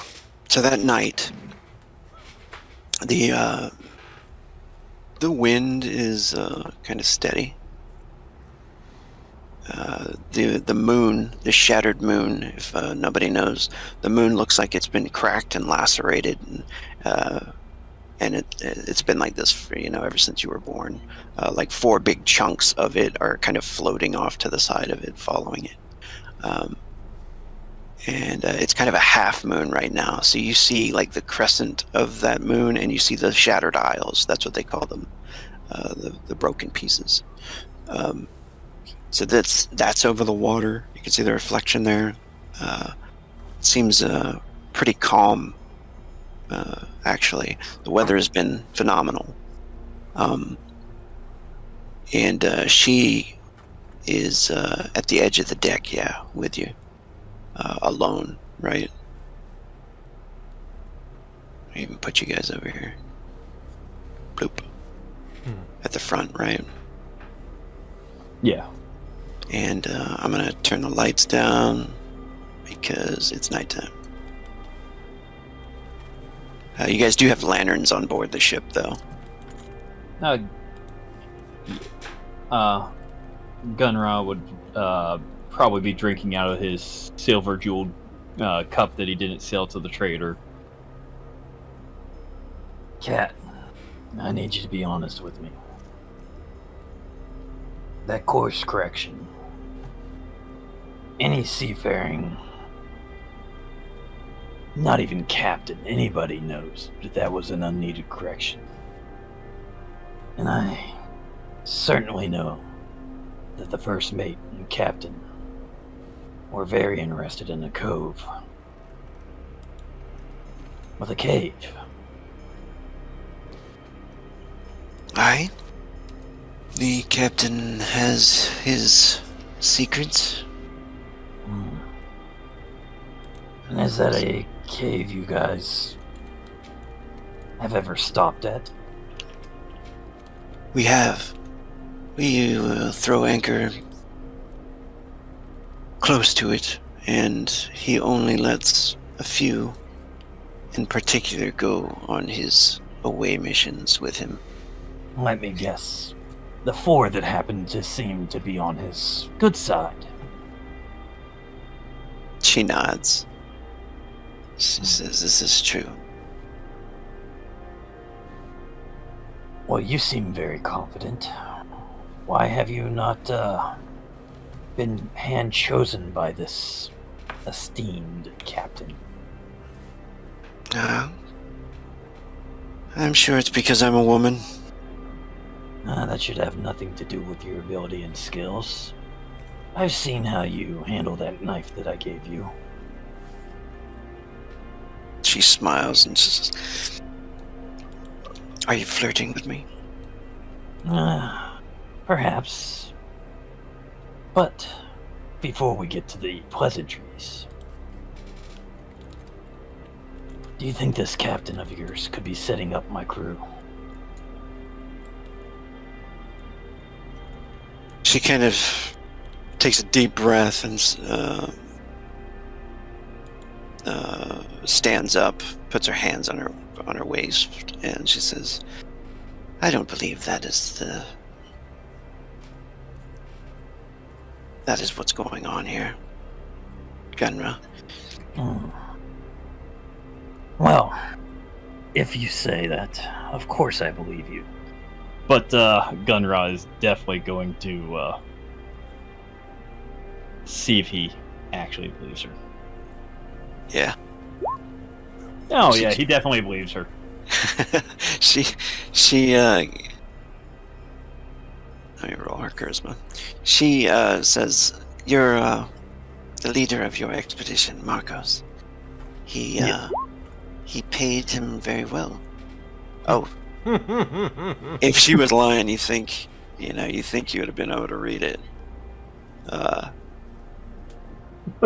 Those rolls. She's like, "What are you planning on doing?" Well, I see that there's certainly some very talented crew on this ship that has not been given their proper positions, the proper due, the proper deserts, as you might say.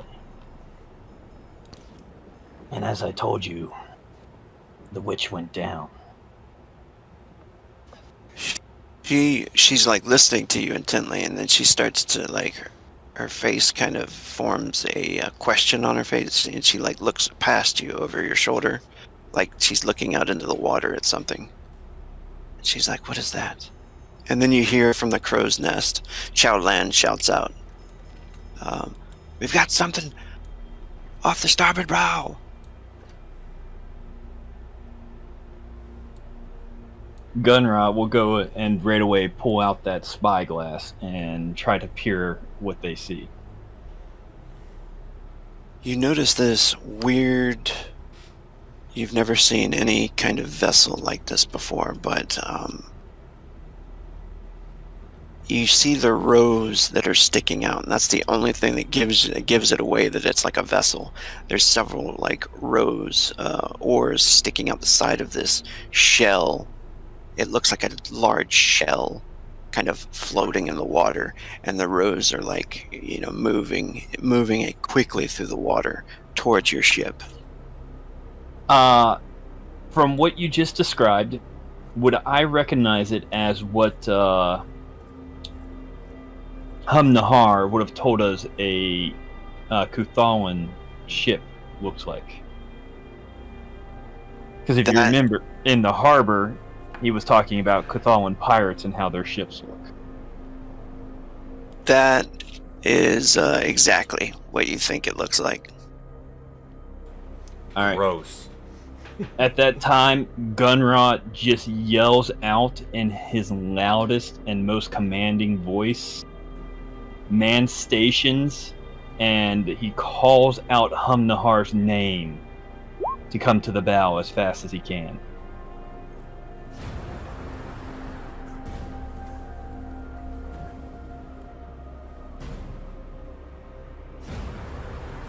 Oh, you're muted, Prank, if you're talking. My apologies. Yeah, Hum will. He sprints forward, nods, and just sprints forward to go to Gunra. He hands the spyglass to Hum Nahar and just points out in the direction. And Gunra is still yelling out, "Battle stations! Battle stations! Quickly, Okay. man your post." And Gunra will actually take note of the wind direction with a seafaring check. Gunrat's so ready for this. Oh, I've been ready for ship combat. Had to happen, right? Let's see. Because I know there's only a ballista on the front and a cannon on one side. It is blowing to the east. And we are traveling north. Yeah, kind of northeast or northwest. You guys are kind of sailing. Shit. And the coast is to the west. Are they Ugh. coming from left, right, north, south? They'd be coming off the bow from the description. Bow stern. Yeah, the starboard bow- would be like starboard. front right. Yeah. So this is your port side over here. Hang it. Port and starboard. The easiest way to remember that is port has the same number as left. That's a good one. I mean, And there is the other way to remember it is this, like the left side of the map as like the right side. Instead of using nautical terms. so this is something from the Marine Corps. You use port and starboard, bow and aft, and Yeah, you got it. You got it. I mean, you're on a ship. You're captain. You got to be Yeah. like starboard. but in the middle of Gunrod taking note of everything. Hamnar, is this a hive ship? Yeah. Go ahead. Yeah, Hamnahar, you would definitely know what it is. I'll whisper it to you so you can do with it as you want. But And how, with this cannon being on the starboard side, how hard would it be to move that cannon to the port side? Because I do see that it's on wheels. yeah, I mean, it would take 4 guys maybe. But Dragon and Brick are like part of the crew for the cannon, Mm-hmm. and most of them, they have artillery and stuff skills. So, does anybody else have artillery skills? I do not. But you guys are definitely going to roll for them anyway. Sweet. Well, I was actually wondering I'm gonna ask Hamnahar. Hey, if you know anything about these ships, are there spots where people are looking out, or spots where if somebody were to fire an arrow, you might be able to hit Norsemen, might be able to slow them down or cause them to turn if I shoot right. I'm better at that than I'm gonna be with a cannon. Hamnahar is looking through the glass, and you could see him like shaking his head. It's a slave hunter ship. Takes the eyeglass down, collapses it, gives it to Gunra. They will Gunra. try to board us because they're looking for slaves or they're looking to enslave. Every man, make certain you are ready to fight. Gunrot will run back, probably grabbing Cat with him, to the center of the ship. Turn the ship. Hard starboard. Move that cannon to the port side and prepare to fire. I don't know where the hell your captain is at. He just pops up and he hears you shouting out commands, and he's like looking around like he looks straight across the deck towards Gunra. And I'm still wearing my mask, so. And he's like, but he like hears your comment, and he's like, fire! He starts to yell at the same commands, basically, the artillery. So you guys are turning the ship to kind of get a shot. Since you did the commands first, I'll let you do the seafaring roll. For every 5 you reach on the or for every 10 you reach on the target number, it gives a +1 to hit. All right. One other thing, Chabar, you would it'd be wise to aim for the oars. They don't have sails because of the bulk. At least I don't think they have sails because of the bulk of the shell on top. We take out the oars, we take out their ability to maneuver and move closer. So, You can aim inside of them to go for the oarsmen. Yeah, That's what I was talking about from before. Any ropes or anything that are required for their structure. I've got rope cutting arrows. That I defer to Rogue. I'm just trying to. What do you? No, think? no, I gotcha. Yeah, they basically their shell like is made of bone and stuff, and whale bone and everything. The bone from black whales. So, it's heavily armored, and it's pretty much doesn't have any artillery weapons. It's meant to ram you, and then it's meant to board you, basically. So you guys will have a few shots to try to dismantle them before they get to you. So I am burning. So I gave 2 commands. I am burning 2 frenzy, which will bring me down to 8. To upgrade my rolls with a D6 for my ability Helmsman. So for each seafaring check, I upgrade it with a D6. So.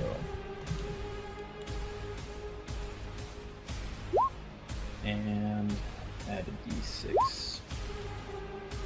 So 12 for the first command. That D6 explodes it, right? Yes. So I mean that would be D6.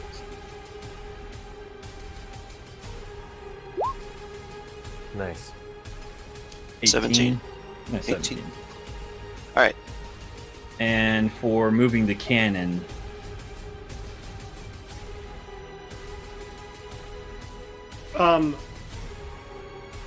you know what? You see Hum-Nahar running over to you, Gunra. I have an idea. They have no weapons on board. They only have the oars. They will attempt to ram us and then board us to enslave us. I suggest we do a 180, turn the ship around, put the cannon on the back end, have them chase us. That way, if they do ram us, it will cause less damage. That's my spiel. Who wants to roll for the ballista? Nahar's up there. Ichibar's up there. Ichibar's on top of it. Yeah, I bet Ichibar is a good shot. Probably a better shot than me. Well, it's a different skill than I am with the bow, but I'm willing to bet the answer is until it gets close enough for me to shoot a bow, because I'm assuming a ballista goes further than a bow. I will man the ballista. All right.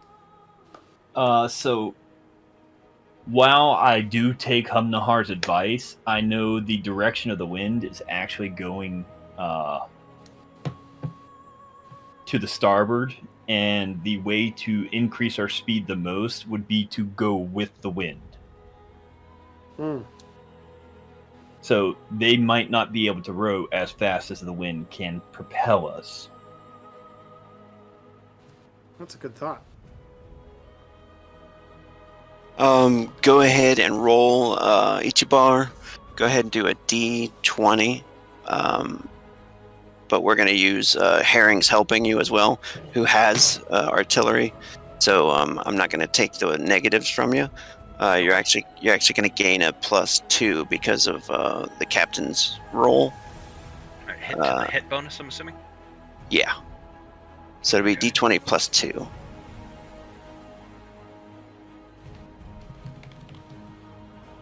And your target number is 8. Hey! I put Nice. the weapon actually in my sheet, so I got a 20. Sweet. The damage is D6 times 100. So you can just do D6. Oh, let me see. The ballista is actually... Oh, D4. Yep, you're right. Who made this game? I don't know. Some jerk, I don't know. I don't know. 100 damage. Because multiplication is easy when you're dealing with ones. So you notice that round hits the top and sure enough skips pretty well from the bone. I turned to Kat and I yelled, "Do you have an anchor? An extra anchor on board?" She says, I think so. Put a rope on it, tie it to a bolt. Let's see what happens when it drags across their hull. I don't know if it'll work, but I'm fine with experimentation. And he starts trying to crank the ballista bow back into a load position, which I'm sure takes time. Who wants to fire the cannon? Shuthar's down there by it.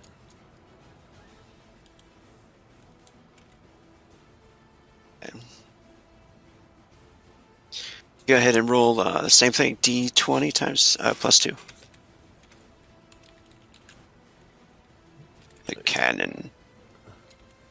Oops, +2.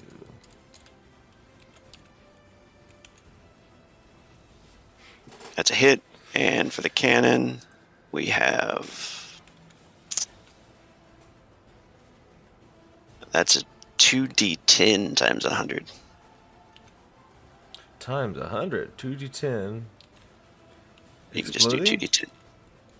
Yep. Yeah, it's cannon. Of course it explodes. Time to hit. In the movies, they always explode. Kaboom.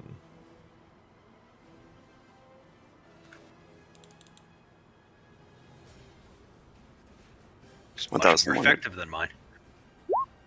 1,100. Oh, nice. That one... It has to, yeah.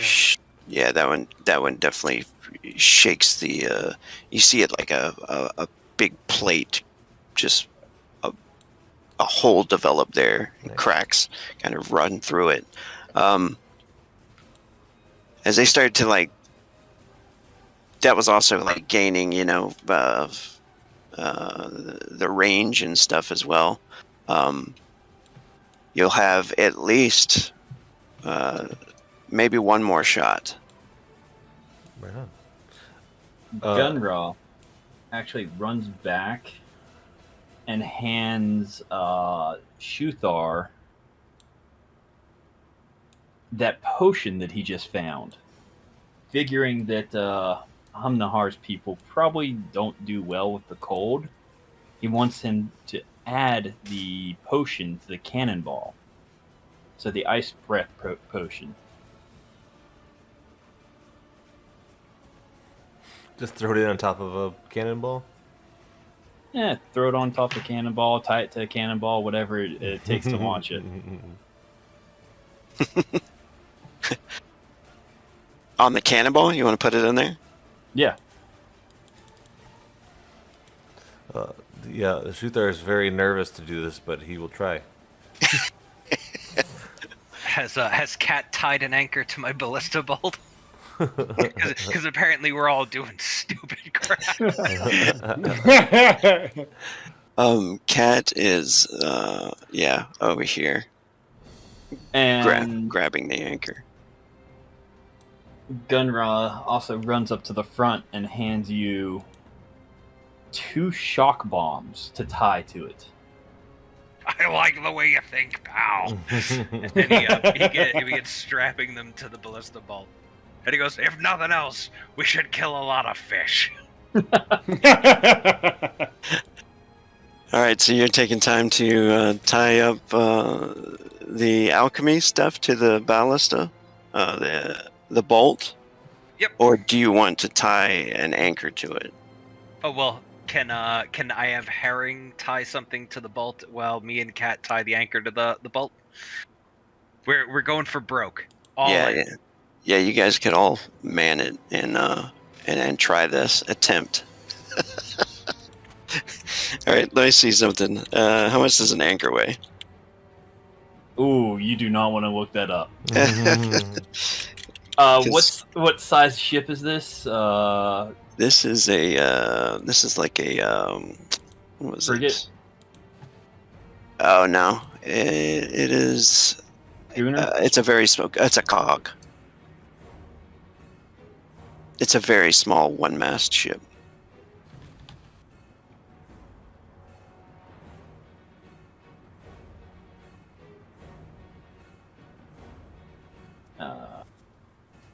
While this is all going on, Gunra 2,500 pounds.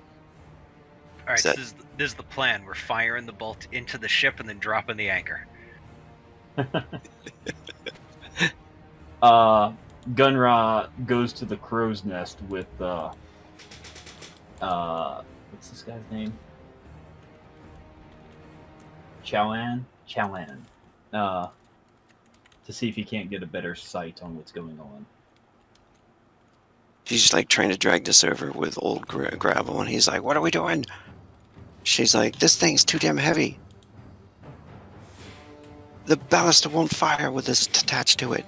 The goal is to put the bolt into the ship, then drop the anchor so he can get away. Oh, I see what he's trying to do. Tie a rope to the ballista like it's a whaling ship and have the rope. Okay. Yeah, I'm slowing them down with an anchor that they don't want to have. Ah, there we go. And he taps the side of his head and goes, "You gotta use the old kidneys." All right, and Shuthar, you're putting that frost bomb, tying it to the cannon. Yeah, as best as you can with whatever, whatever's around. Sure, there's rope on ships. Yeah, there's plenty of rope. Also, just, super freaked out and scared this thing's gonna blow up on him. All right, and you're not the only one with you. Yeah. Dar is gonna tell you. He's like right with you. He's doing it with you, and he's like, "Oh yeah, I'll get some rope right over here," and he's running over there to do that. Captain is like looking out, and he looks over at you guys as you're trying to do that, and he shouts, "No, don't do that! That'll destroy the cannon!" Yeah, I think it might.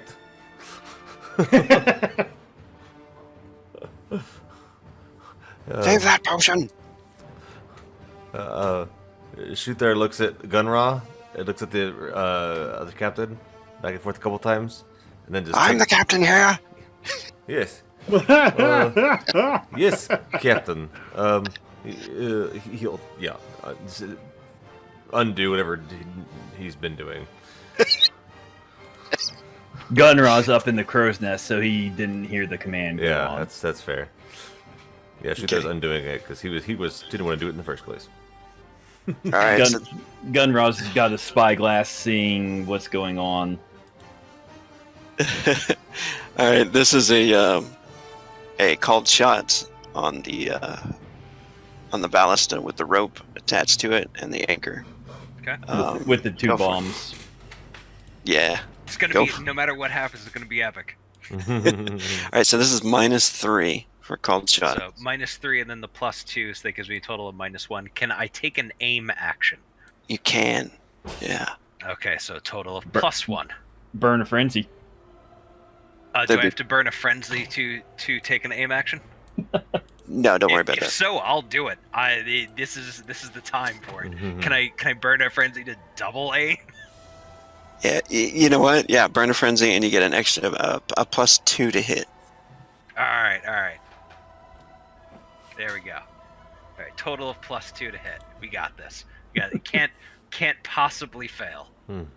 Oh, those are the famous last words. I got a 12. I think that beats the target. Hey, that hits it. I did it. All right. Go ahead and Nice. roll the damage. What do the D4. bombs do? We'll roll the bombs after you roll that damage. Sure. Because I am going to cut those, remove them from my. I explode. Do I embed the ballista in it Nice. enough to tie them down with an anchor? Nice.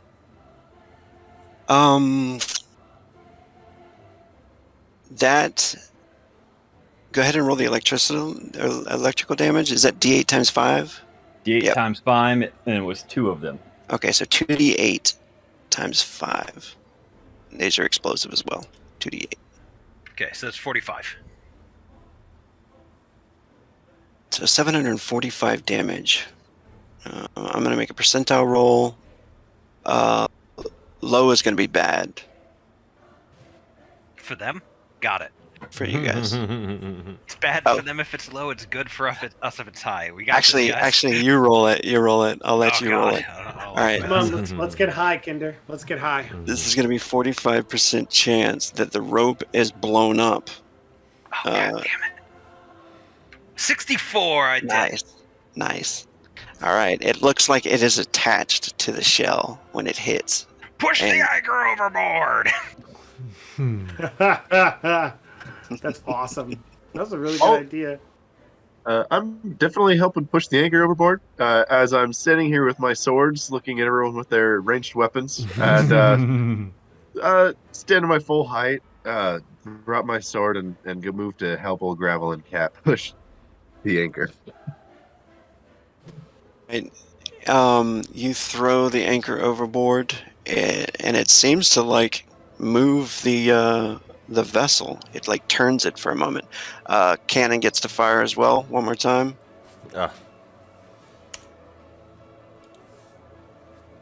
That's a hit. It was You guys have a possibility of stopping them before they get to you. This is pretty. 900. 900. Okay, so a total of. Oh, that's still not enough.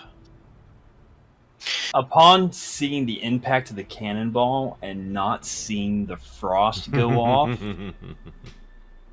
Gunra will actually do a. Now, I think I've got something for this. Let me check real fast.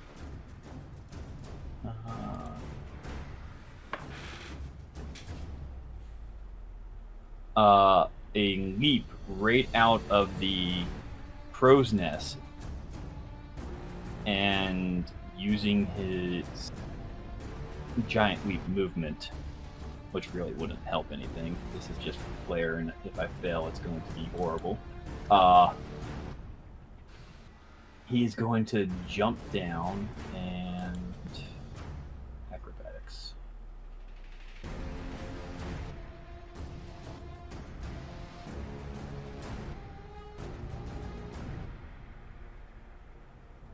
It's not actually on my.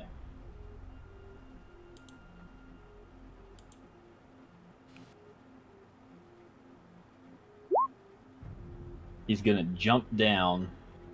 Just jump. Dang. Why didn't the frost go off? Shooter just holds up the potion. It's too dangerous. Too dangerous? What are you talking about? This will do more damage to us than to them. See which his cannons could take it. And he looks at the captain. How old are your cannons? Old enough. He looks, he says, I just picked this one up. And you do not trust your cannon enough to take a hot load?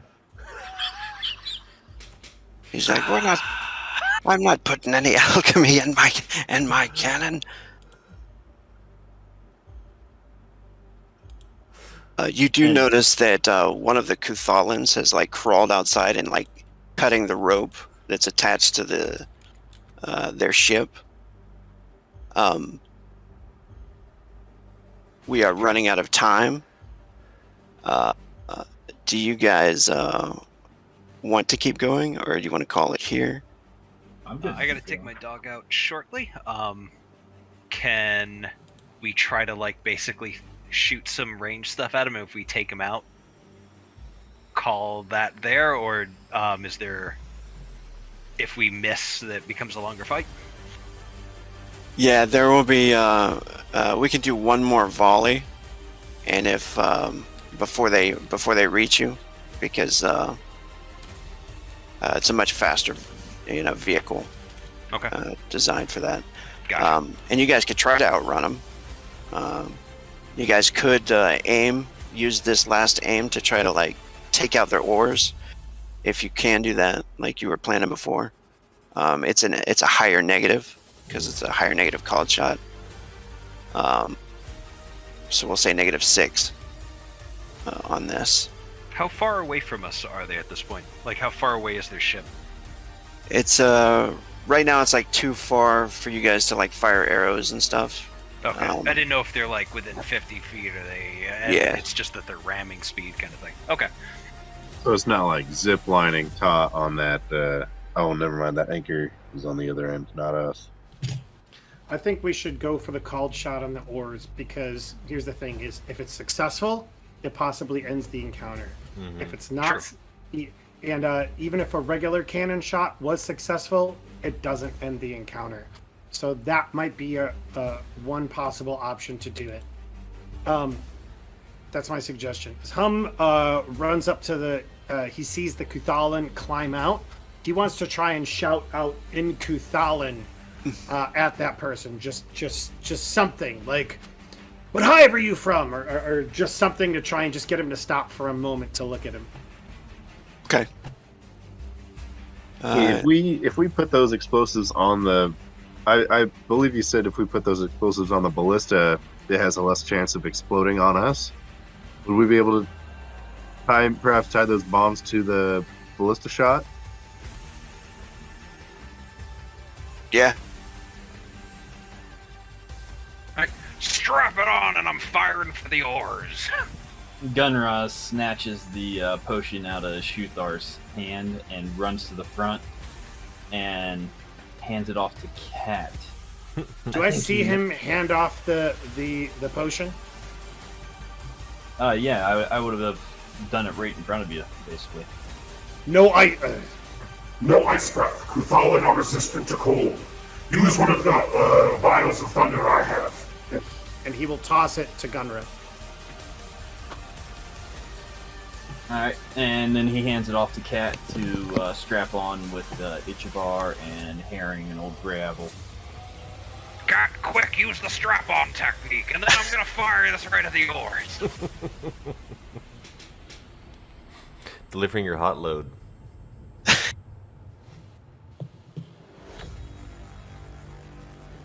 Yeah, I really, you really need to punch that hot load deep in there.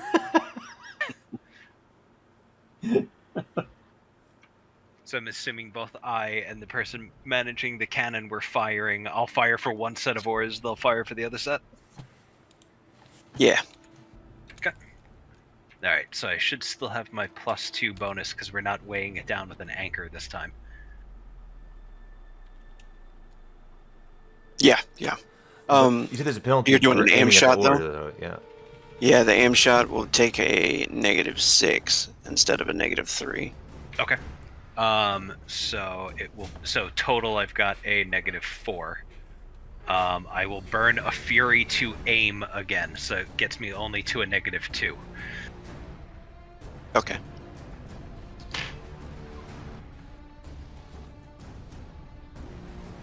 I believe in you. Just want you to know that. While this is going on, You Gunra should never believe. Oh no. Oh no. It sails right there. It sails right between the oars, and it doesn't touch any of them. And he goes, "Well, under other circumstances, that would have been super impressive." If that had hit, that would have been badass, huh? Would have been. That wasn't a natural one, thankfully. Nope. It I didn't hit hits the our water. ship. And then one more cannon shot. Dang, and he burned frenzy for it too. I want to do something similar. How's my my roll look? If I want to aim, because I know I'm aiming my shot as well. Okay, so you have +1 from the skill of the artilleryman. You have +1 from the captain, Gunra Tet's commands, and then you have -6. So that's -4. But you're aiming if you want to burn a frenzy, and then you get -2. Sure, I'll burn a frenzy to see if I can hit these oars. Flyer in the hole. This is the d20 -2. Yeah. Hmm. All right, that's the hit. Go ahead and roll a d100. 30% chance is good. 30% chance or lower. go. 7, damn. It 2 degrees of blows success. several of the oars off, and you guys Nice. damage the ship enough for them to like pull a retreat. God, Jesus! And it looks like they turn the ship and then start to head off, and everybody cheers. Yeah. Can we take shots at them while they go away? You can get one more shot each, unless you want to pursue them and hunt them down and then kill them. Actually, Gunra wants to. He heard they're slavers. That will, I mean, it'll have to be next game, but you guys could fight them. Hum would say, Please. I don't have many people left of my kind that I've met. As you're saying that, you hear the ballista fire. Yeah, and the cannon as well. The cannon as well. Both of them just, at least each of them just, look, I'm gonna be real honest. You said it after I fired, I apologize. The cannon misses, the ballista Yeah. hits. I hit for Nice, 1 constant damage. baby. And as he's saying, look, I apologize. I fired prior to me hearing, and then he hears the crash of a ballista hitting a lot harder than a ballista normally hits. He goes, "Oh shit, that's hey, look, this was not intentional." Hum's just staring Does the ship daggers. sink when it happens? They still have over 1,000 structural hit points. You guys could. Gunra Their is speed is real low. You guys could circle them and demolish them if you wanted to. All right, as I see that they're still going, he goes, "Oh, I see. Look, they're still above the ocean. They're good. They're good. Everything's fine." While he's slowly reloading. Gunra and his unbridled hatred for slavers does not care about anything, and he goes ahead and lights the fuse to the cannon. And I want to burn a frenzy on this shot because this is part of Gunra's traits. He is abnormally aggressive towards slavers. Go for it. You So fire? Yeah, D20 plus 2 if you're not aiming for the oars. Yeah, +2, and I'm burning a frenzy, so... Oh, that's plus 4 then, total? Target number 7 now. They're slower. Was it D20 plus 4? Let's Did just you roll tell it the us? traditional way. Did you tell us how much armor this thing has earlier, or no? I know you said it was very. Oh no! Oh no! That's He in burned- that one. He burned his frenzy for that. Yeah, Oh, gun and robbers. it would have been a 1. Yeah. Can you hit the shooting one? Let's see if that has My brand anything. new cannon. Okay. The load was Okay, too hot. just The load was too hey, hot. yeah, it just fires off in a scattered direction. You know, I just want you to know, Gunra, sometimes it happens to everybody. Everybody misfires every now and then. Sometimes they fire a little bit too Well, prematurely. he you wasn't know? even. No he wasn't judgment. even. Yeah, he wasn't even aiming. He just lit the fuse. That's all he cared about. That's awesome. All right. It's up to you guys. The captain says, "What do you say we board them and take some slaves ourselves?" I would disagree. Gunra automatically grabs one of his knives and holds it right to his throat. To the What captain. was that? Yeah, to the captain, and he lifts up his mask and shows his face finally to the captain. What was that you said? At that moment, some of the crew, they all start to like reach for weapons.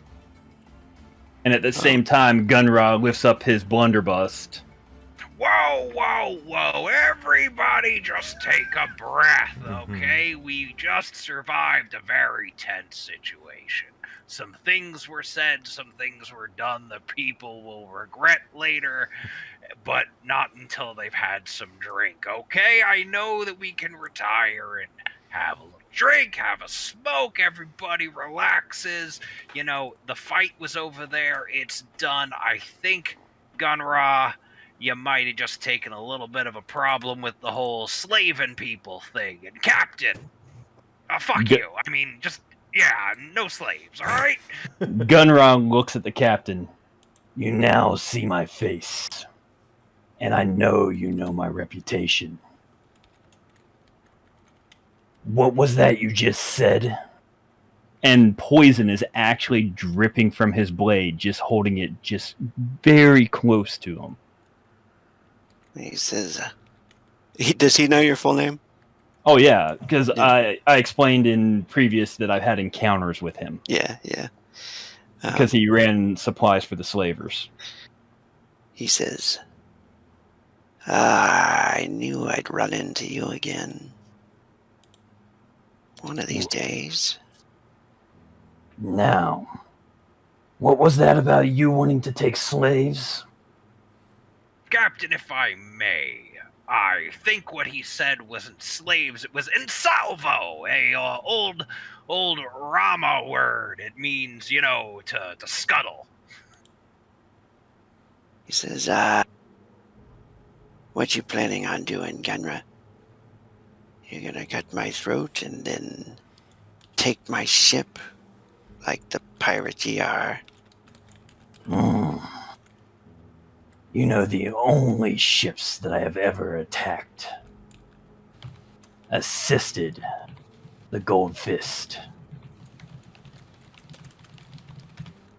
I never sank your ship, but you know I bested you in combat.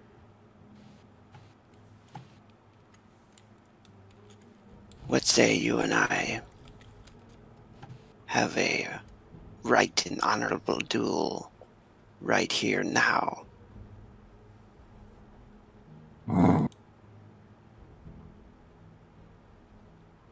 Ownership of your ship?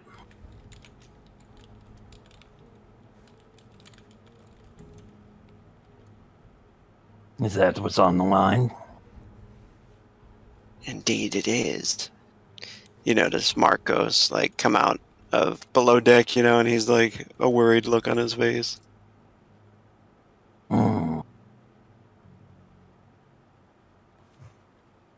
Honorable duel? No interference. Just you and me. I'll take that. And he smiles. He says, good choice then. And with that, I think we can end it there. Sweet. You're in next game, right? I hope so. Cancel everything. This next game. Let me see. Blades and Blaster. Next game is on the 7th, and Jester is a part of it. Oh, perfect. nice. So it'll start with fighting over for the ship. As the Cathalan vessel is burning in the background. 7th is a Monday, correct? Yes. I won't be here for the beginning of it, but I'd be able to be here by 11. So it'll be an hour late, which I'm assuming the beginning of that game is going to be taken up by a duel, so if you don't mind me being a little late, I'll be there for it. Oh, yeah, definitely. And this is jump in, jump out. Like, you guys, you know, you can miss games and stuff. It was really just built for having little, you know, episode adventures and stuff. When anybody ever wanted to sign up, you know what I mean? Gotcha. This is the first 5-person game that that it's been a while, you know, so apologies for people that didn't get to RP enough. Everybody gets 15 saga points and 25 reputation, though. Actually, let's do 20 saga points, and 30 reputation. All right. Well, thanks, Rogue. Thanks, buddy. Hell yeah. Yes, thank you. I actually got to find out my backstory.